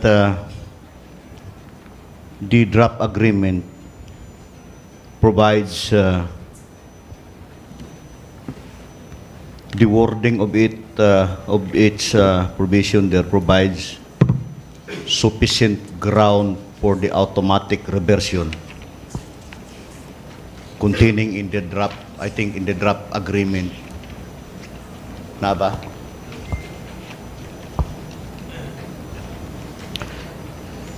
Yes. I guess there shall be no automatic, Madam Chair. This should not be, the law should not be put into the hands of the other party. Because if we speak of automatic reversion of the property, meaning no need on the part of the DOTR to go to court or for the reversion of this property in their favor, because the word says automatic. So this is subject to abuse. Secondly, I guess that will also fall under the Latin maxim or legal maxim of pactum commissurium, automatic appropriation of the property without due process, no? I guess I suggest that the sanggunian will only give this shall constitute a sufficient ground for reversion, not automatic. So I suggest that the word automatic be deleted, or meaning if the proponent will yield to my suggestion that the word automatic be deleted, then I think there's no problem. Because to me, this is really subject to abuse. Suppose the ground is different from those, only one side will say that because of the word automatic, this is not allowed under the principle of pactum commissorium. There must have another act in order to validate the first act. So when we say here constitutes sufficient ground for reversion, meaning you have to go to court yet before they will appropriate things. So for us, I will reiterate, if the proponent will yield that this word automatic be deleted, then it's fine for the LGU. Rather than giving full authority, from our end, niingon na tang automatic, sugot na tarayon. So, suppose 20 years after, mahitabo to, nga naay corruption committed by some others, luoy po ang Tagum City salaing tao, iyahang kabtangan ng mawala. Automatic pag yun. What is your take, Madam Proponent? Okay, so Councilor Kaasi? I think it was already discussed during the committee meeting, but I guess you could delete this matter. And should we have the suggestion from the CLO, or because as a collegial body, I believe as well, Madam Chair, that each and everyone has an opinion. But for me, Attorney Lemos has the vantage point na tama jud po siya, attorney. Kasi that's also for fairness as well as to the approval of the train village. And yun na nga, tama po kay to protect the city government of Tagum as the entity of a donor. Okay. With that, the Chair declares a few minutes recess.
amendment, Madam Chair, Yes, proceed. that on the last whereas, on the sixth paragraph, Last whereas na lang. on the last whereas, that the word automatic shall be deleted. I so move, Madam Chair. Moved by Councilor Kaasi, seconded by Councilor Coquilla and Catayas. And is there any discussion, any amendment to the amendment, any objection to the amendment? There being none, therefore, that amendment is hereby approved and the word automatic shall be deleted from the last whereas clause. Another amendment, Madam Chair, that on the contracting party, on the blank portion, the resolution number shall be reflected with the Moved by Councilor Kaasi, seconded by Councilors Coquilla, Catayas, and Iliot. And there being no objection, therefore, that amendment is hereby approved. Another amendment, Madam Chair, that this resolution shall be subjected to form and style. So Moved by Councilor Kaasi, seconded by Councilor Catayas. There being no objection, therefore, this resolution shall be subjected to form and style. lastly, Madam Chair, that members physically present shall be co-proponent of this resolution. I so move. Moved by Councilor Kaasi, seconded by Councilor Dato Perez. There being no objection, therefore, all members physically present shall be co-proponents of this resolution. I move that this piece of legislation shall be approved on second and final reading, Madam Chair. Moved by Councilor Kaasi, seconded by Councilor Coquilla and Catayas. Those who are in favor, please raise your right hand. In favor, Councilor Perez, Councilor Catayas, Councilor Elliot, Councilor Revita, Councilor Uy Salazar, Councilor Kaasi, Councilor Coquilla, Councilor Ong, Councilor Lemos, Councilor Wakan, and Councilor Rillion. Madam President, all members present are in favor. All members present being in favor, therefore, resolution number 879 is approved on second and final reading. Next item. Next item. Yes, Councilor Rillion. Madam Presiding Officer, with the indulgence of the members of the Sanggunian, I would like to be excused from the session for the continuation of this session for this afternoon, because I will be attending the Sangguniang Kabataan Budget Forum at the conference hall of the Budget Office. Very well, you are excused. Okay, let us now proceed. Next item. Next, we have draft resolution number 880, a resolution granting authority to the City Mayor, Honorable Reti Uy, and/or the officer in charge, City Legal Officer, Attorney Niljan A. Villarico, to institute, file, execute, and sign the petition for the correction of the entries in Transfer Certificate of Title number 142-2020002421 and the verified petition for the reissuance of a new owner's duplicate copy thereof, including the verification, certification against forum shopping, and all other pleadings, documents, and instruments necessary in connection therewith. Councilor Wakan is recognized. Thank you, Madam Presiding Officer. Considering that each and every member has been duly furnished with this draft resolution number 880, I therefore move to dispense with the reading of its full text. Moved by Councilor Wakan, seconded by Councilor Revita and Ong. There being no objections, the reading of its full text is dispensed. I move for its approval on second reading. Moved by Councilor Wakan, seconded by Councilor Catayas and Revita. Any discussion? Brief discussion, Madam Presiding Officer. This draft resolution has been recommended based on the committee report number 5, series of 2026. And during the said committee meeting, it was determined that there is indeed a necessary resolution should be made by the Sanggunian in favor of the city mayor in order that the appropriate case for the correction of the entries in the certificate of title be filed formally in court. And it was found that there was indeed a discrepancy based on the Bureau of Lands records, that there was indeed a discrepancy as to the number on the area in terms of the square meters. So there is a need to file the same in court, and during the trial proper, it is indispensable on the part of the court to require the presence of the personnel from the Land Management Bureau to testify on the appropriateness of the square meters as contained in the title number. So that's the brief discussion, Madam Presiding Officer. Okay, thank you for that information. Proceed, Councilor Wakan. For amendment, Madam Presiding Officer, I move that this particular resolution be subjected to form and style. Moved by Councilor Wakan, seconded by Councilor Coquilla. There being no objections, so therefore this resolution shall be subject to form and style. Another amendment, Madam Presiding Officer, that all members present be made as co-proponent of this draft resolution number 880. Moved by Councilor Wakan, seconded by Councilor Kaasi. There being no objection, therefore all members physically present shall be co-proponents of this resolution. I move for the approval of draft resolution number 880 on second and final reading.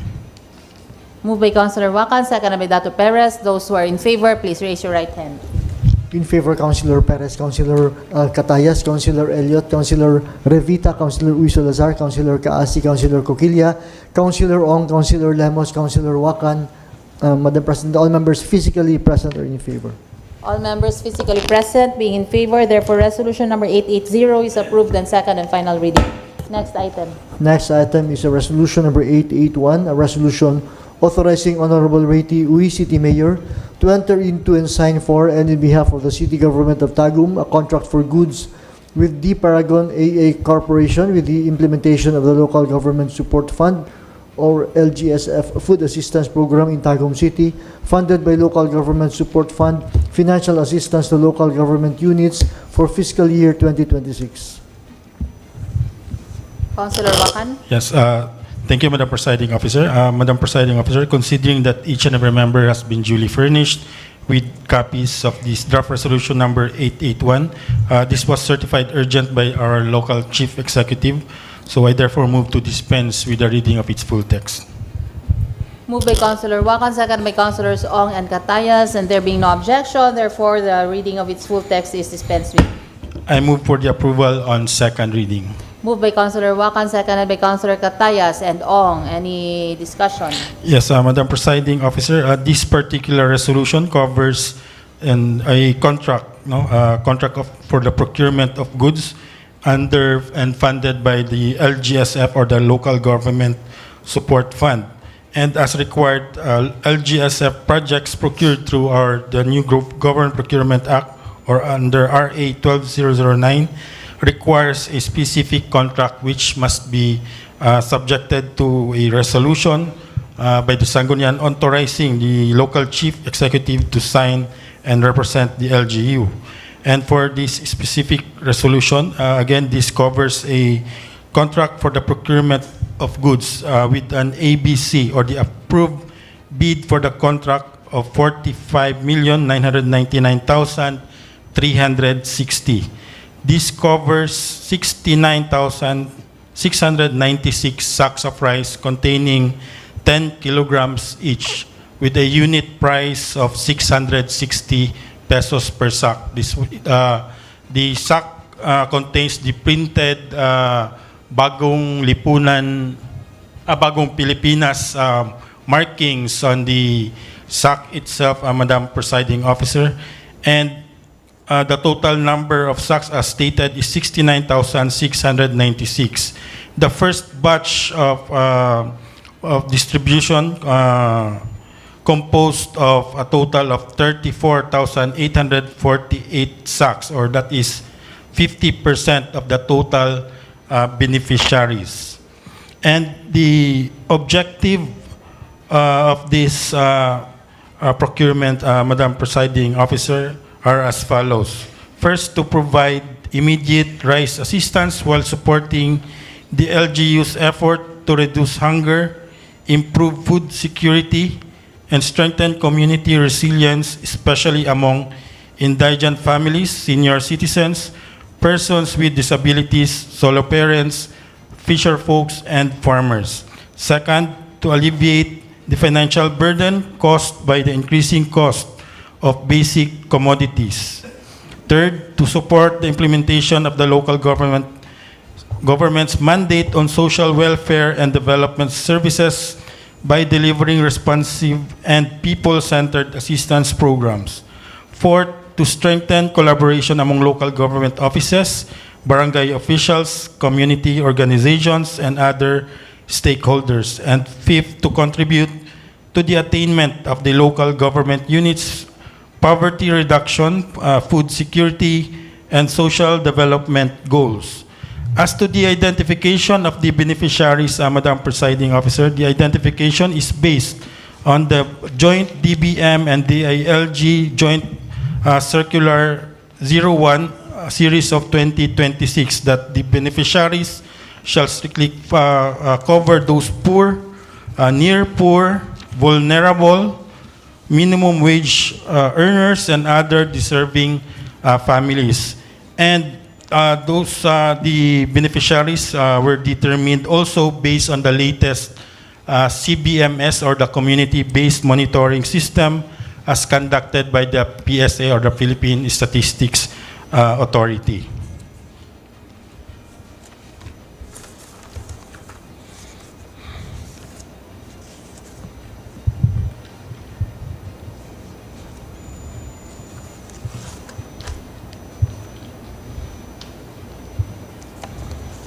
Yes, any questions? Yes, Councilor Coquilla.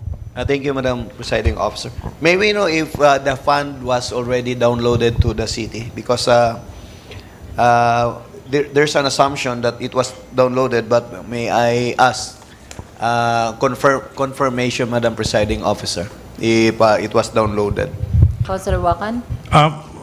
Considering this was already procured, Madam Presiding Officer, so that would mean that the funds are already downloaded in the coffers of the city government, Madam Presiding Officer. May we know what particular account, Madam Presiding Officer? Because may we know if that's under what particular account of the city? May we have... We have also here representatives from CSWDO, Ma'am Hosna Dumawal, Madam Presiding Officer, and also we have also the head of the back secretariat, Ma'am Joy De Tomal. If we may, Madam Presiding Officer, we can invite them for further questions that they can address, Madam Presiding Officer. Very well. Kindly make the proper motion for the suspension of rules. Thank you.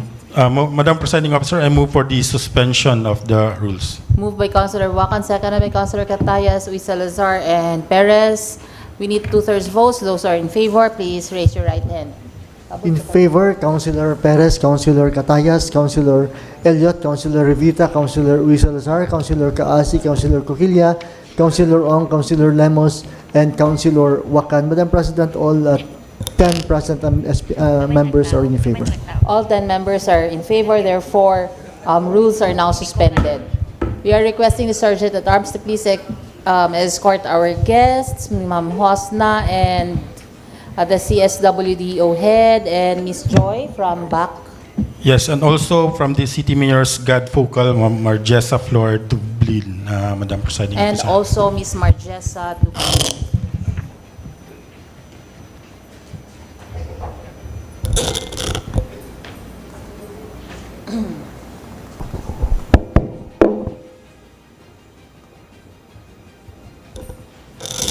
Okay, so anyone from the guests, please answer the query of Councilor Coquilla.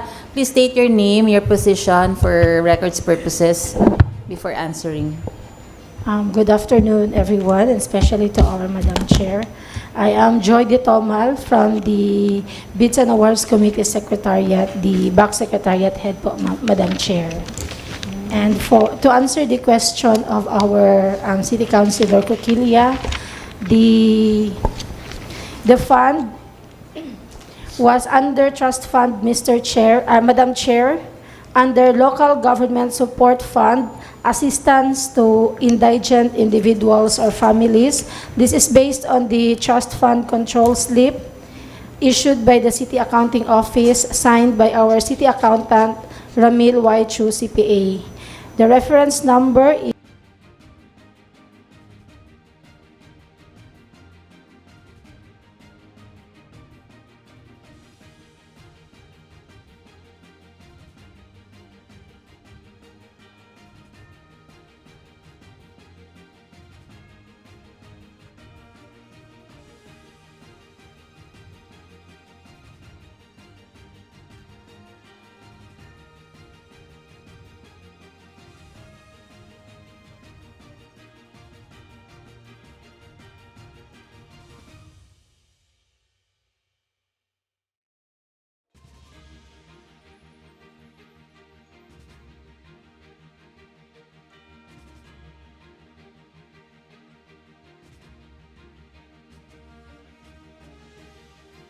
there's assumption that due diligence were already conducted by the back. One due diligence requirement is ascertaining whether or not the signatory has the authority from the company. May we know if there's a supporting document, a secretary certificate or board resolution that authorizes Ms. Jennifer H. Ang to sign for on behalf of the company? Yes, Mr. Chair. May Yes, we know Madam what Chair. particular document is that?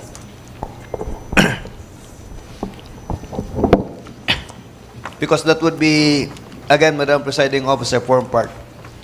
And another concern, Madam Presiding Officer, while it is being presented, is that on the location of, can we be informed about the location of the business establishment?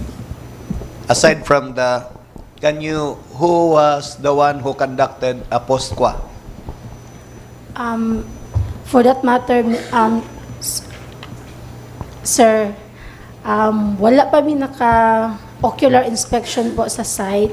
Nag-post-qualify lang mi sa mga documents since dinalian manggod siya. So meaning to say, Davao City is of proximity to Tagum City. Well, when there will be question on where is the location of their bodega, where is the location of this business establishment, if the answer is no, meaning to say, you must ascertain where is the location of this business establishment. Because this amount is 45 million pesos. So, in your honest answer, that no one from your office visited the firm or the bodega of the Paragon AE Corporation? Yes, Madam Chair, since the scheduled ocular inspection po for this will be this week pa lang po, sir. When was the bidding occurred? The bid siya last August 18. How many participated the bidding? Sa kanin, Mr. Chair, is only the Paragon po, Mr. Chair. Only Paragon? Madam Chair. Yes, sir. So meaning to say there was no interested party to bid for the supply of rice? Since sila lang po talaga yung nag-bid po. So, undue notice was already to the public? Yes, Madam Chair, the posting requirement, na-post natin siya po. And how much is the unit price per kilo? Per kilo, Madam Chair, is 66 pesos po. Per kilo? Yes. And the quality is stipulated in the terms of preference? May we know on the terms of preference? Sa terms of reference po is special well-milled rice. Ang young variety is 160 po, Madam Chair. Can we be informed, Madam Presiding Officer, on the terms of preference? On the bid bulletin,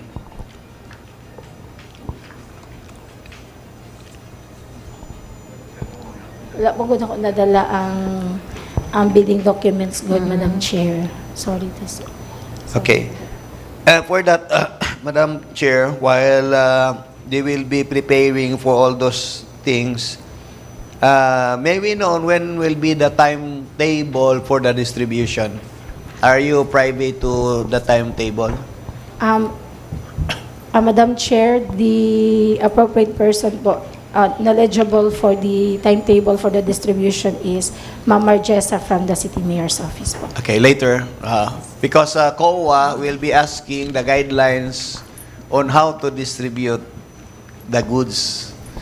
So we must approve first the guidelines to be set for the distribution. Anyway, that's out of your province. So on the other note,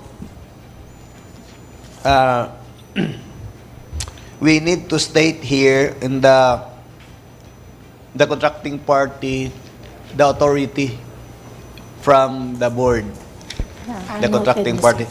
May we know, Madam Presiding Officer, who prepares the contract for goods?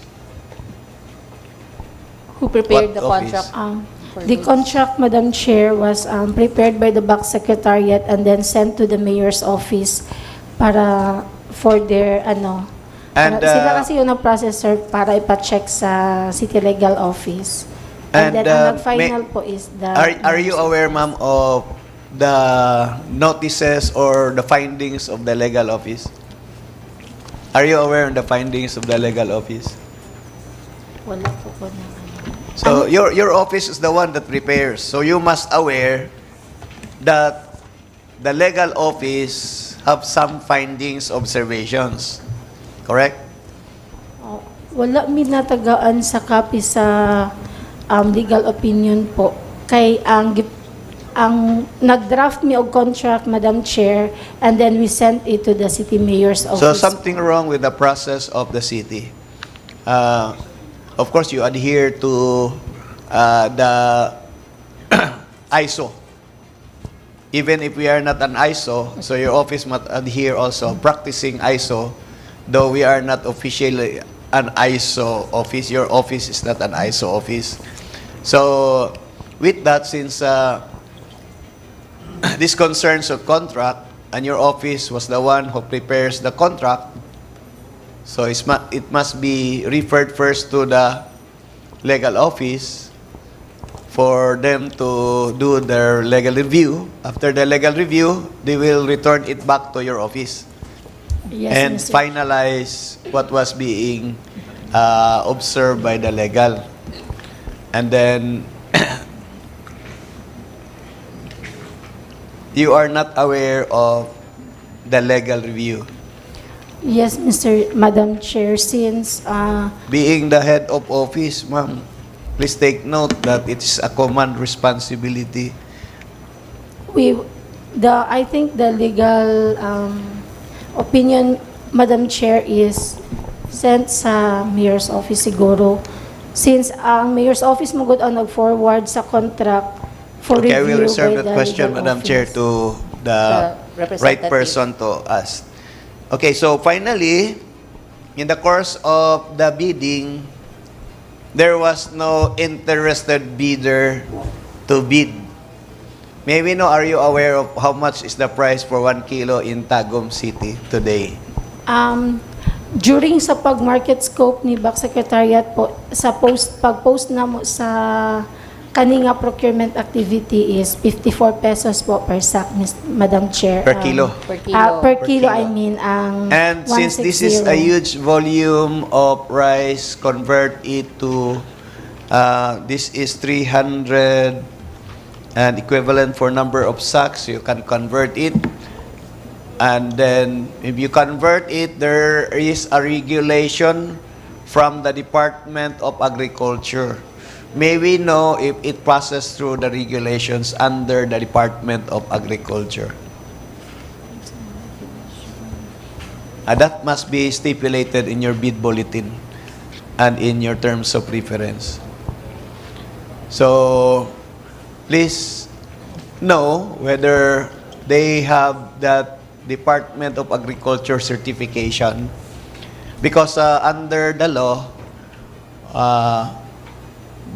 it must, like sugar, rice, they are regulated by a government agency. May we know if there was such a certification from DA that they will be the one to, they have the capacity, and may we know if this rice are imported rice?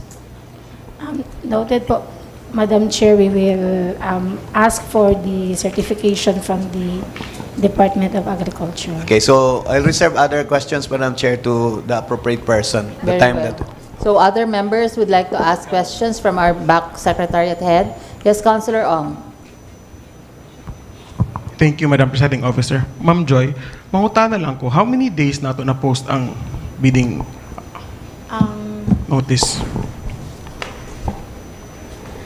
Ang bidding documents po is posted in the field JEPs at least 7 calendar days from the pre-bidding conference. And the pre-bidding conference was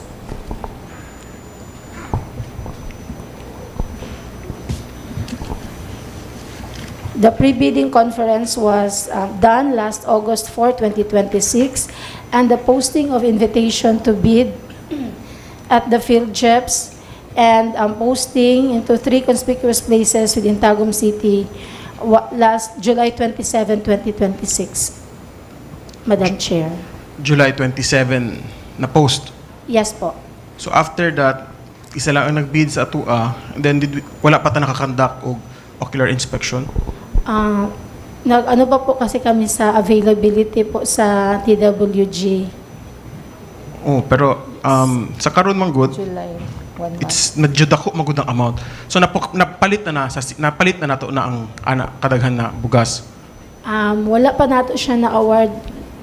Na-award siya pero wala pa ta naka-contract. Naghatag pa lang ta og notice of award po sa ato ang winning bidder. Naghatag pa lang tag notice. Notice of award. The notice of award was received last August 19. I mean, can you walk us through? Just in case, no, sa uban scenario, sa back na to, isa lang ang bidder. Unsay usual process na to? How can we be sure that we get the lowest price or the best offer for the bid? If single bidder lang po siya, since posted naman po yung procurement activity, so after na ma-determine kung kinsa ang single bidder or lowest bidder, i-done siya og detailed evaluation. Sa detailed evaluation, i-check if tama ba itong mga computations dito as ilahang bidding documents, because there are times na ang ilahang quotation is nga nakabutang dito total bid price is different from the katong as calculated na price. So that is the detailed evaluation, and then after that the detailed evaluation will be post-qualification po. Okay. So sa post-qualification, usually ang ginabuhat sa TWG is gina-check na mo thoroughly ang submitted na mga bidding documents and documentary requirements submitted by the bidder during the bid. Okay, so before providing the notice of award, wala ta naka-ocular? Wala pa ta naka-ocular, sir, kay dinalian manggo daw ni. So, ang mga documents lang ang ilahang pang-send po. No, kasi what happens is, I mean, unusual na sa uban po na businesses, before you provide the interested party a notice of award, dapat na-check na to if they're capable to provide such huge order. Diba? Kaya basig ni hatag tawag notice of award, unya dili they capable. Unsaon na to na? Upon checking po sa ilahang single largest completed contracts and ilahang mga other financial documents, yes, such as the NFCC, naapod yun sila yung mga tag 100 million po na contracts po from other na mga government agencies. Yes, but ang akong concern magud karon, Ma'am Joy, is the timeliness na they can provide 33,000 sacks. 33,000 sacks ba to first? Ano na to? 34. Ang first na to na ipanghatag. That they can provide 34,848 sacks of rice kaagad. Kay, as you can see in the contract for goods, it is highly stressed that the products be supplied and delivered to the recipients on a very timely manner. Kumbaga, medyo time sensitive ang ato ang contract ani. No, so if wala na to na scrutinize og tarong, basig dili na to ma-deliver ang ato ang obligation sa katawhan na makadawat aning beneficiary, na makadawat aning mga bugas.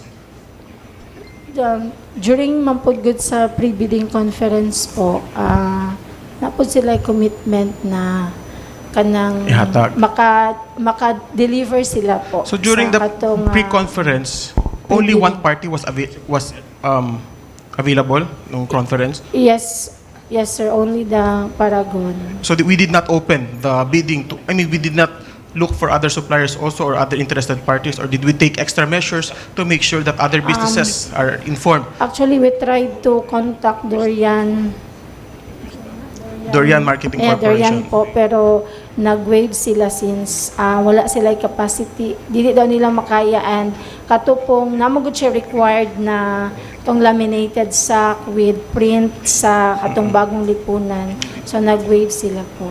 Kato pa lang, murag, for questioning lang, no? O, kay, if ang durian, supplier gyud og bugas, would yield to this amount, unsa pa lang kaya ang katong mangumpra lang og bugas sa supplier of bugas mismo? Ang Paragon yata, sir, is naagad po sila ilahang koan. Nagpakita man po sila og mga pictures sa ilahang bodega. Ito asa submit nila po sa ilahang bidding. Una sila bodega. Part of the bidding. Pero documents.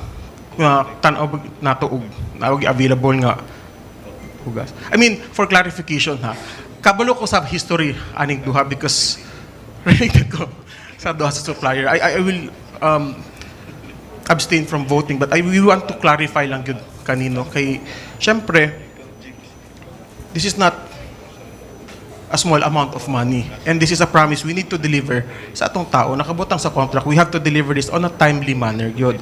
Okay, to make I mean it's clearly stipulated that we have to provide this sakto good to ensure that the program would be successful, no? Kato lang kay if medyo ginadali ta karon murag pila na lang pud ka months di ba? Murag September, October, November. Murag dili na nato masiguro kung mahuman gyud nato hatag tanan or ma-provide gyud nato tanan sa tao. So, but I'll leave my questioning to that, Madam Presiding Officer, and I will leave the floor to other members for their queries. Thank you. So, clarification lang from the chair. Na-mention ganina na nag-decide based lang sa picture. Tama ba, ma'am?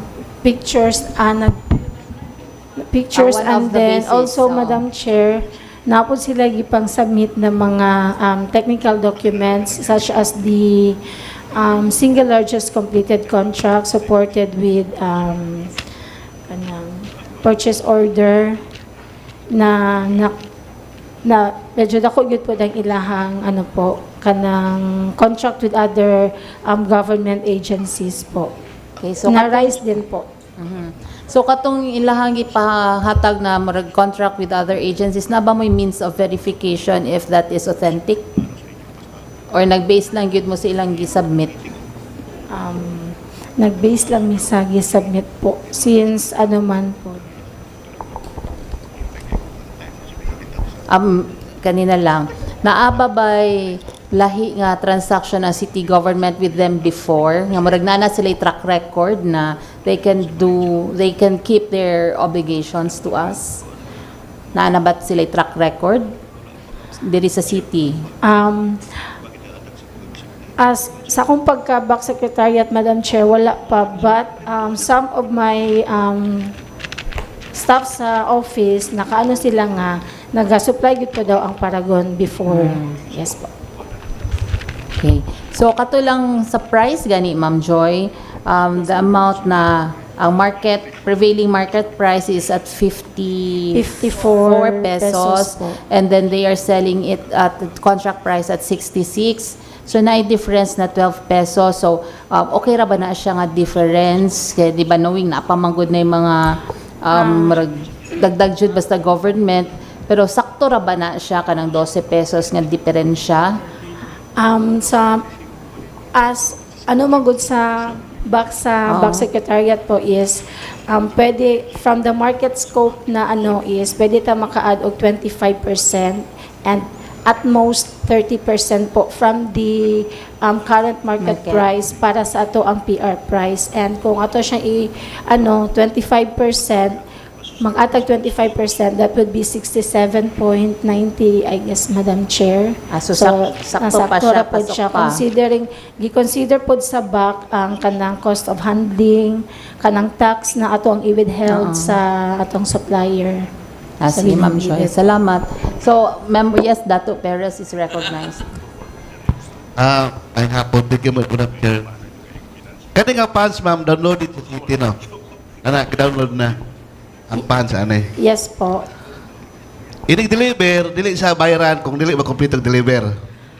Sa ato ang terms of reference, Madam Chair, upon 50% delivery of the items, pwede na mag-request o payment si supplier, and another payment will be upon complete delivery po. Okay, sige. So, safe to say nga kung dili ma-deliver tanan, di ta ma-satisfy, dili sila bayaran.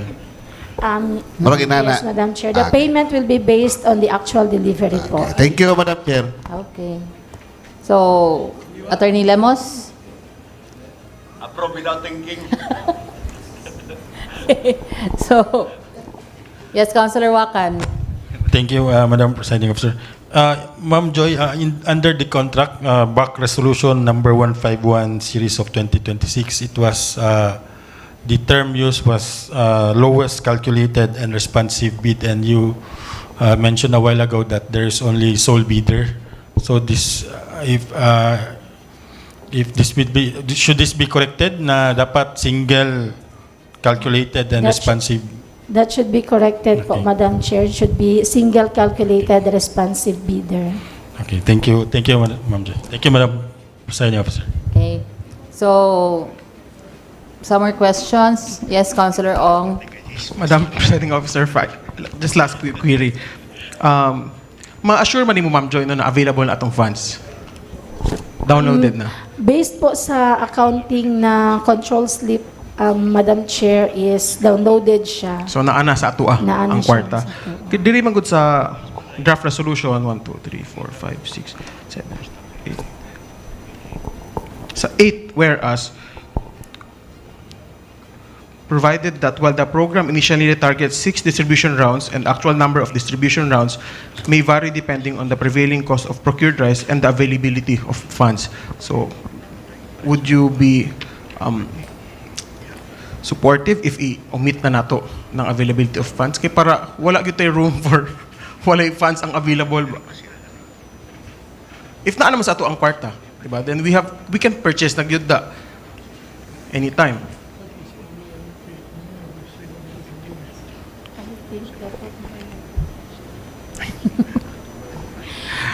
Bakul ba na si Ma'am Joy?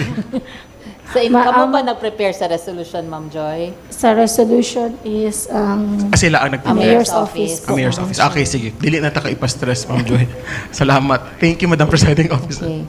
So, thank you. So, kung if the members no longer have questions directed to Ma'am Joy, then I believe Councilor Coquilla reserved to ask questions to the representative from the Mayor's office, Ms. Marge. Kinsa ba? Mayor's office. Ms. Marge. So, Councilor Coquilla. Thank you, Ma'am Joy. To the Honorable Presiding Officer, Madam BM Honorable Eva Lorraine Estabilio, honorable members of this august body, should I answer the question of Honorable Coquilla po about the contract? Or can I walk you through as the focal of this program, can I walk you through the guidelines of implementation? Sige. Okay, sige po. Yeah, proceed with the guidelines. So before I'll proceed with the guidelines, first, we had a little delay talaga ng preparation and final compliance ng requirements because first, we receive additional packaging requirements na kailangan mo follow sa branding o sa guidelines sa LGSF Bagong Pilipinas Rice Program. So, I can walk you through sa timetable po ng ating procurement contract phase and sa target delivery payment. So, very quick lang. So, last July, so after na change ta sa ato ang documents following the new guidelines na kailangan i-follow ito yung tricky kasi na kailangan talaga mo follow sa packaging. So, maog itong medyo sa first, wala joy musukol nga supplier, and then here comes this approved o nadaog nga supplier. So, August 18, ito po yung procurement and contract phase natin, opening of bid, and August 19, issuance of notice of award. I believe gias ni kanina ni Honorable Oloy Arturo V. Ong. August 20, submission of performance bond. August 24, presentation to Sangguniang Panglungsod. August 28, signing of contract notice to proceed and PO. August 24 to 28, ocular inspection at Davao. Mauni ang schedule sa back. And then, delivery phase will be August 28 to September 4. September 7 will be the submission of sales invoice, delivery receipt, and then September 18 to 11, September 18 to September 18 will be the target distribution of our rice sa atong mga constituents po. And the reason why we requested, the Office of the Honorable Mayor requested for an urgent approval po aning a resolution is first, to immediately provide basic rice commodities to the people of Tagum City. Second, to help mitigate the effects of rice price hike and ensure food security. Third, to implement the distribution before the election ban period so our constituent can benefit on rice. Proposed distribution will be again September 1 to 18. So that's why we really humbly request and seek the favorable immediate action of this body kay medyo tight kaayo ang amo adjob pong preparation o pag-complete sa guidelines pa lang. And also sa pag-finalize sa validation ng ating mga beneficiary because we had to deduplicate all beneficiaries para dili siya mahatagan og doble tong mga beneficiaries nga nang ni-avail na sa LGSF nga province nga program kasi hindi po siya allowed. So, yun po. I hope na kahatag ko og gamay nga info about the program. Thank you. Okay, thank you, Ms. Marge. Councilor Coquilla, do you have follow-up question? Thank you, Madam Presiding Officer.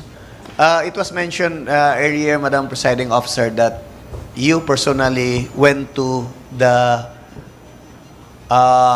supplier? No, Honorable Coquilla. Who went to the supplier? What I shared earlier is the LGSF rice distribution implementation timeline of procurement and contract phase. Yun po yung na-share ko. Can you read the... Sige po.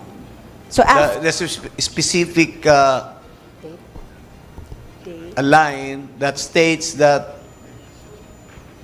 the site visitation to the suppliers. It's August 18, 2023. That was the date when Opening of bid and post-qualification of documents. And then so that's the first date. Second, August 19, issuance of notice of award. August 20, submission of performance bond. August 24, presentation to Sanggunian. August 28, signing of contract notice to proceed and to PO. August 24, Ma'am Joy. So this date was discussed and proposed by the back team po.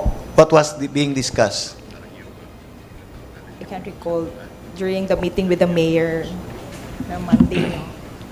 So, aside for that, may I know on the procedure because COA will ask LGU to submit to their office the guidelines in the distribution. May we know in how much is the maximum amount equivalent amount for the distribution or price? How much is the maximum based on your knowledge? From the market price, it should be... The amount to be, because in the assistance, there's a threshold. How much is the threshold to be given to the beneficiary? The threshold, that's 3,000 to 10,000. 10,000, convert it, divide by 66, that's the maximum number of kilos to be distributed. So, meaning, you mentioned that it's one beneficiary equals 10 kilos of rice in one cycle. How many cycles? Have you collaborate each other's office to come up with the guidelines, ma'am? The both of yes, sir. the good lady here. Good afternoon, sir. As per the DILG, as to beneficiary identification, no, natong na-mention kanina, but the question rice here, allocation, have sir. we come up with a guidelines? Sir, na ay guidelines from the DILG po. No, from our Ay, end. sa ato agyod. From our end, Oo. from the LGU. Yes, sir. Ang ato ang gi... Can we be provided a copy of the guidelines? Yes, sir. It's Sige, an sir. approved guidelines. Yes, sir. So meaning to say, Magbuhat mi an administrative order Yes, sir. ordering the guidelines for the distribution of rice because what was being mentioned by the COA in the exit conference was that of the city needs to have a guidelines in governing the distribution of rice. Okay. So anyway, we will set aside on that. So we confine on the bidding because we need to finalize the contract for goods. So may we know, Ma'am March, being the focal person of this one, are you aware of the database? How many will benefit for this one? Yes, sir.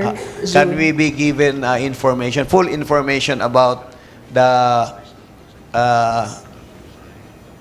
in the distribution at the same time on the timeliness? Because you mentioned we are rushing out of time.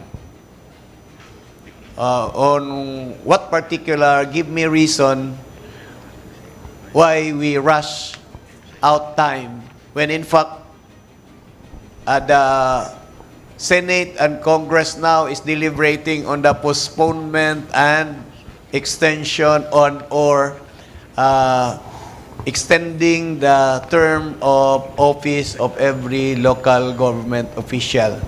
So meaning to say, if your answer is about election ban, it's not the reason why there's an election ban because we have to, again, apply that as exemption to election ban.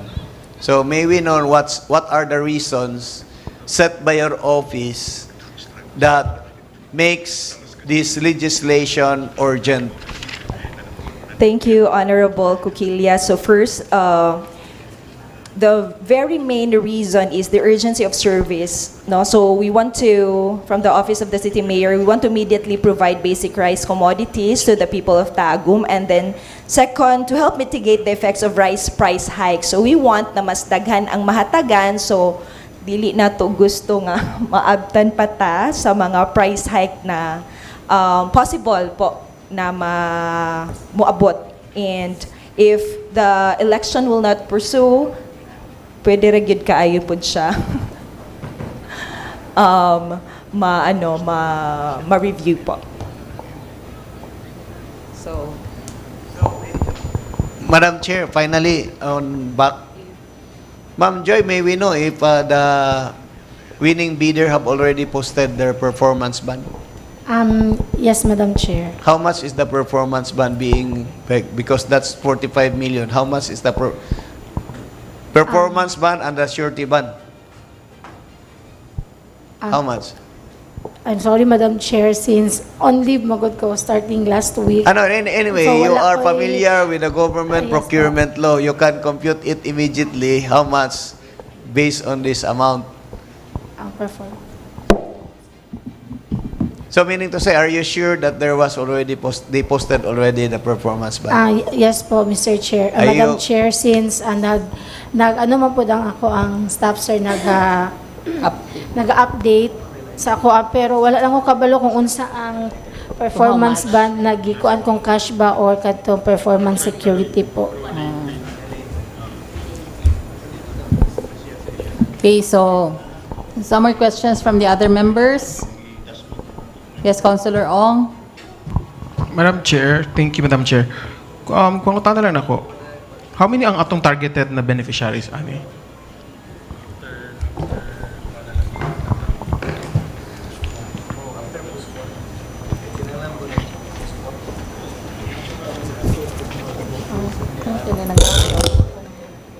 target beneficiary, 34,848 po. 34,848. Yes. So, how are they identified? Sir, naa siya sa CBMS po. So, nabatay breakdown? Sa vulnerable sectors like PWD, solo parent, senior citizens, fisher folks, and farmers. Senior citizens, fisher folks. Nabatay breakdown of how many per sector? Sa amo ang na-identify sa officer, naa siya, but since nga gina-duplicate pamanggod nato siya, sir, kay katong natagaan from the provincial government of Davao del Norte nga same gihapon siya sa kaninga fund, ipa-delist na manggod siya dito. So dili na siya magdoble kay bali. Kung naka-receive na siya dito, di na nato sila matagaan sa ato ako. So dili nato makuan karon kung pila sa karon kay ongoing pa ang deduplication nato, sir. Okay, pero so sa 34,000 nato 848 mabawasan pa ni. Dili na, sir. More than manggod ang ato ang identified, and ang gikan sa PSW, gikan sa provincial government nga Tagum City nga natagaan is naa siya sa 10,900 plus. Pero ang ato ang na-identify po, all in all, sobra gyud siya sa 34. Ang atong na-identify? Yes po. Natin rough estimate how much ang atong na-identify? How many ang atong na-identify? Naa siya sa 39,000, sir. So 39,000? Yes, sir. So 39,000 less na 10,900 na gihatag sa province. So more or less na atay mga 20 plus beneficiaries. Dapat. Yes, sir. Pero naapatay additional ana, sir, basta paiguan nato ang 34,000. Kay naaman po dito sa base sa katong requirement pod, sir. So basically atong data, dili pa 39,000 taran ang qualified beneficiaries nato. We have more, sir, pero katulang lagi nga kung natagaan na sila, possible gito siya nga mubaba pa gyud ang ato ang 39, sir. So naa siya sa kuan gyud. Pero pulihan gihapon nato to basta maabot gyud ta og 34. In totality, pila gyud ang ato ang qualified na number of beneficiaries? 34,848. Dili. Kani gyud ang ato ang pasiguan lang yun, priority nato. Priority yes ni po, sila. kay katuman gud ang gipa-priority pod based on the DILG memorandum katong mga vulnerable sectors pod nato. Di ba kay para lang manapot ay ikatubag sa katawhan nga magsulti nga wala Yes, lagi mi nakadawat. Oo. Na pobre man pud So, ni. oo. So, anak dili po. na to siya mahatagan sa tanan nga entire population of Tagum City. Kay naamang ko dito pod, nakabutang po dito ang katong mga priority sectors na to, like the vulnerable sectors. So naalantay priority na 34. So naabatay natay ball figure more or less unsay figures nato sa mga dili makadawat. Katulad included sa ato ang highly katong vulnerable nato, the PWD, solo parents, senior citizen, fisher folks. Based man gud sa gihatag pod sa DILG, sir, 25% of the total population sa Tagum City ang murag projected nga matagaan unta. However, kay 46M ang ato ang budget, di pod nato matagaan tanan ang 25% of the total population. Mauto siya nga nag-priority na lang ta sa mga sectoral pod nato sa mga vulnerable sectors. Okay. So at least dili nato sala. Yes, sir. Dili matagaan tanan. Okay. I've definitely daghagan nga mag-inquire nga nung wala sila na appeal or nalabot. Yes, We do not want to send a message ba na gipili lang nato atong matagaan or maana. So we need to explain also the process of selecting the qualified beneficiaries for such program. Okay. So that's all for now, Madam Presiding Officer. Thank you. Thank you, Councilor Ong. Per family ba ni siya or per person jud? Family, ma'am. Per family. Opo. So mga pila na ba ang ka-families ang Tagum? Ang sa household, naa siya sa base sa katong sa PSA, naatay 77,384 household. Tapos, we have population of 300,042. So Based per sa household, 2024. 2024 nga CBMS or sa PSA nga kuan So census. per household dili siya Per per household family. po. Okay, ang atong household na may 5 families, Yes, sir. ano? Yes, ma'am. Pero ang ato ang tagaan is per family. Per family. Yes po. So mas daghan pa ang family kaya Kaysa sa household. So 77,000 households. Ang households. Okay. So napa ba yung mga pangutana? If none, okay, thank you very much to our resource persons. Thank you for answering the queries of the City Council. So with this, last question from Councilor Coquilla. On the new government procurement, Ma'am Joy, what are the mandatory requirements before the award? One is post-qualification. Yes po, Madam Chair. Have you done the post-qualification? The post-qualification, we have done the post-qualification on the document submitted lang po muna, sir. And then the ocular inspection So, po is... how it differs? Is it specific in the law of the new government procurement law that you have to post-qua only on the document? Is that the regularity of your function as a back officer? The post-qualification is done by the BAC TWG, Madam Chair. So, meaning to say that you are saying, recommending to the Sangguniang that the Sangguniang can proceed even if there's no post-qualification on your end? Post-qualification lang yun on the documents since... So, meaning to and say, Sir Manggol, are Madam you Chair. agreeable that we will, again, depending on our presiding officer, because the head of office of the Sangguniang is the presiding officer. Can we set aside date of special session provided that you will provide all the legal documents to the Sangguniang? Because we lack legal documents here. One, you want us to approve the contract without presenting the SEC registration. The capitalization, formally case. Huge amount of money, but the supplier have only complied the minimum requirements set forth as capitalization. So, we are not saying that they are not capable.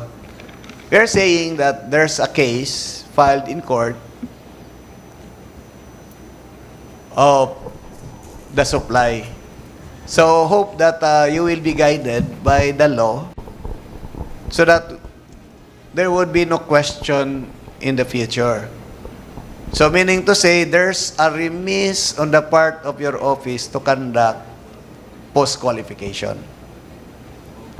So, with that, we will wait for the post-qualification requirements and then we will set for a special session. Noted, Madam Chair. So, you complete all the necessary requirements in bunch. No need for you to produce all members of the council. We need electronic file. Just produce 2 or 3 copies to the Vice Mayor, to the Secretary, to the Sangguniang for our office files. And for the members of the council, we will accept electronic file. Noted, Madam Chair. Okay, thank you very much. So, Madam Presiding Officer, there's acceptance that the urgency is within a week or urgency within the month? Within the week. Within the week? Or when will be the election ban starts? September 18? Are we now on track? Or we are now not on track? So, question here is, are we on track for the election ban? Because you mentioned that we are running against the time for election ban and or the price escalation. Meaning to say, Are there advisory, Ma'am Marge, or to the back, that tomorrow, the other day, there's an increase, possible increase of price for tomorrow or for the week? There's an advisory? Ano advisory? Wala po kami na-receive na advisory. No Madam advisory. Chair. So, meaning to say, are the three ladies amenable that we will set for a special session just to treat this one, provided that, please take note, our experience is the Sangguniang on record, that you provided us information, we approve the resolution as requested for the authority of the mayor to sign the contract, but the entries of the contracts are not correct. You accept on that, ma'am? You confirm that there was an occasion where you provided us information and then there was a certification urgent? Yes po. So, hope that we can convince our vice mayor to come up with, to take this one under special session. If we cannot convince, then that will observe, that will fall on September 1, which is not on the election, still on the election ban. Noted po, sir. So thank you for your consideration. Committee? It could be in the committee. So, Madam, ang amo lang yung hangyo nga dili mga priso ang mga membros konseho. Ikaw ra may malibre-libre, Sir. kami dili mga priso mi. Actually, manggod po, Madam Chair, no, ang back is motong gipadalian because of the request of the end user po na mo ni siya ang timeline. So, moto try lang po sa back na ma-follow lang po ang katong timeline given by the end user since katupod gina-consider ang katong sa election ban, Madam Chair. So, if ever this will be approved, when is the target date of delivery of the goods? September 1 ang delivery. Tapos ang distribution will begin on, okay, kasi magkuhan pa man no, per barangay. Okay, so with that, the chair declares for a few minutes recess.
Councilor Wakan.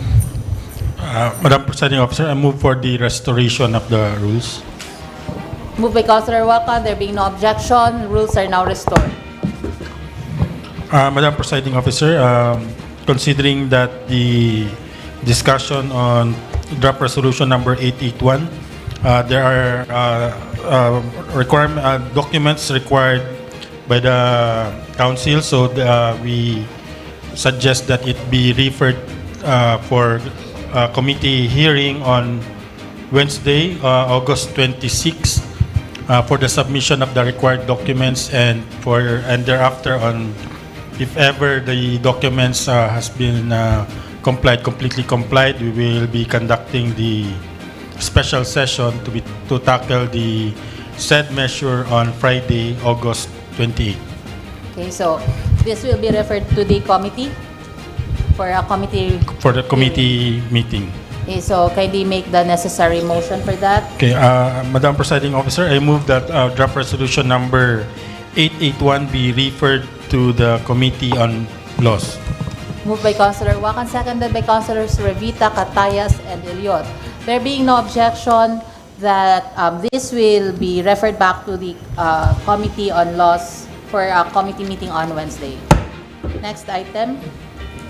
Next item, Madam Chair, is resolution number 882, a resolution authorizing the City Mayor, Honorable Reti Uy, to sign for and in behalf of the City Government of Tagum a memorandum of agreement with the Department of Labor and Employment, Regional Office 11 for the implementation of the Tulong Panghanapbuhay sa ating disadvantaged displaced workers or TUPAD pursuant to Department Order number 173 series of 2017 and DO number 219 series of 2020. Councilor Catayas is recognized. Madam Chair, since these measures are still require further discussion, clarification, deliberation, so the matter will be referred back to the committee for further review and discussion during the committee meeting on August 26, 2026. Very well. So, kindly Madam make Chair. that a motion. Yes, Councilor. There is a motion. Madam Chair, this was referred as urgent. Yes. Maybe only valid reason for this chairman of the Committee on Labor why he should refer this to proper committee when this was referred as urgent. He needs, according to him, he needs further deliberation and discussion. We can discuss it now, exhaustively, like the other referred matters earlier. We exhaustively discussed, but we determined later on that it lacks document. Maybe if the documents now are in place, then we can proceed this. Maybe no problem, Chairman. Okay, very well. Councilor Catayas, what is the Thank you reason for the referral? For more information, Attorney Limos, it refer back to the committee meeting this coming August 26 because some documents are lacking and also some details are missing for ganina naman ito nga bisita wa ka. So some of required or recommendation requirements that about the Dole the Region 11 about sa percentage about the percentage of counterpart of the City of Tagum. Daagan nila si Sir Martinez, so dili pa siya sure, ma'am, o Madam Chair, o dapat yung budget para sa atong 20% nga gipangayo. Daghan po itong giusap po nila nga bag-o nga mga kayang gigamit nila ganina katong daan pa nga ma'am, Madam Chair. Okay, so, okay, Councilor Catayas, thank you very much for that. So, from the chair, there were stipulations being raised by the representative from Dole, and one of those is that the LGU is required for a 20% counterpart, and we still did not, the representative from PESDOT did not have the certification from the budget office. So he has yet to discuss it with the budget officer and his head. Okay, so with that, there's a, kindly make that into a formal motion, Councilor Catayas. I move that this measure is referred back to the committee meeting this coming August 26, 2026. I second the motion, Madam Chair. Moved by Councilor Cataya, seconded by Councilor Lemos. There being no objection, this resolution shall be referred to the Committee on Labor and Laws for and scheduled for a committee meeting on August 26. Okay, so announcements. Any announcement? Birthday ni Kasi. Yes, happy birthday to Councilor Kaasi Vreni. Okay, since August 31 is a holiday and we have already 4 Mondays, we had already 4 regular sessions for August, then our next regular session will be on September 7, 2026. Okay, so and subject to a possible special session on August 28. Okay, so the presiding officer will be on official business by on August 28 because I will be attending our Vice Mayor's League monthly meeting. So I'm requesting Councilor Revita to please preside on Friday on the special session. So kindly prepare. And we also have a picture taking on September 7 for the Sangguniang Digest. So please, everybody, please be on your best attire. And we will be wearing the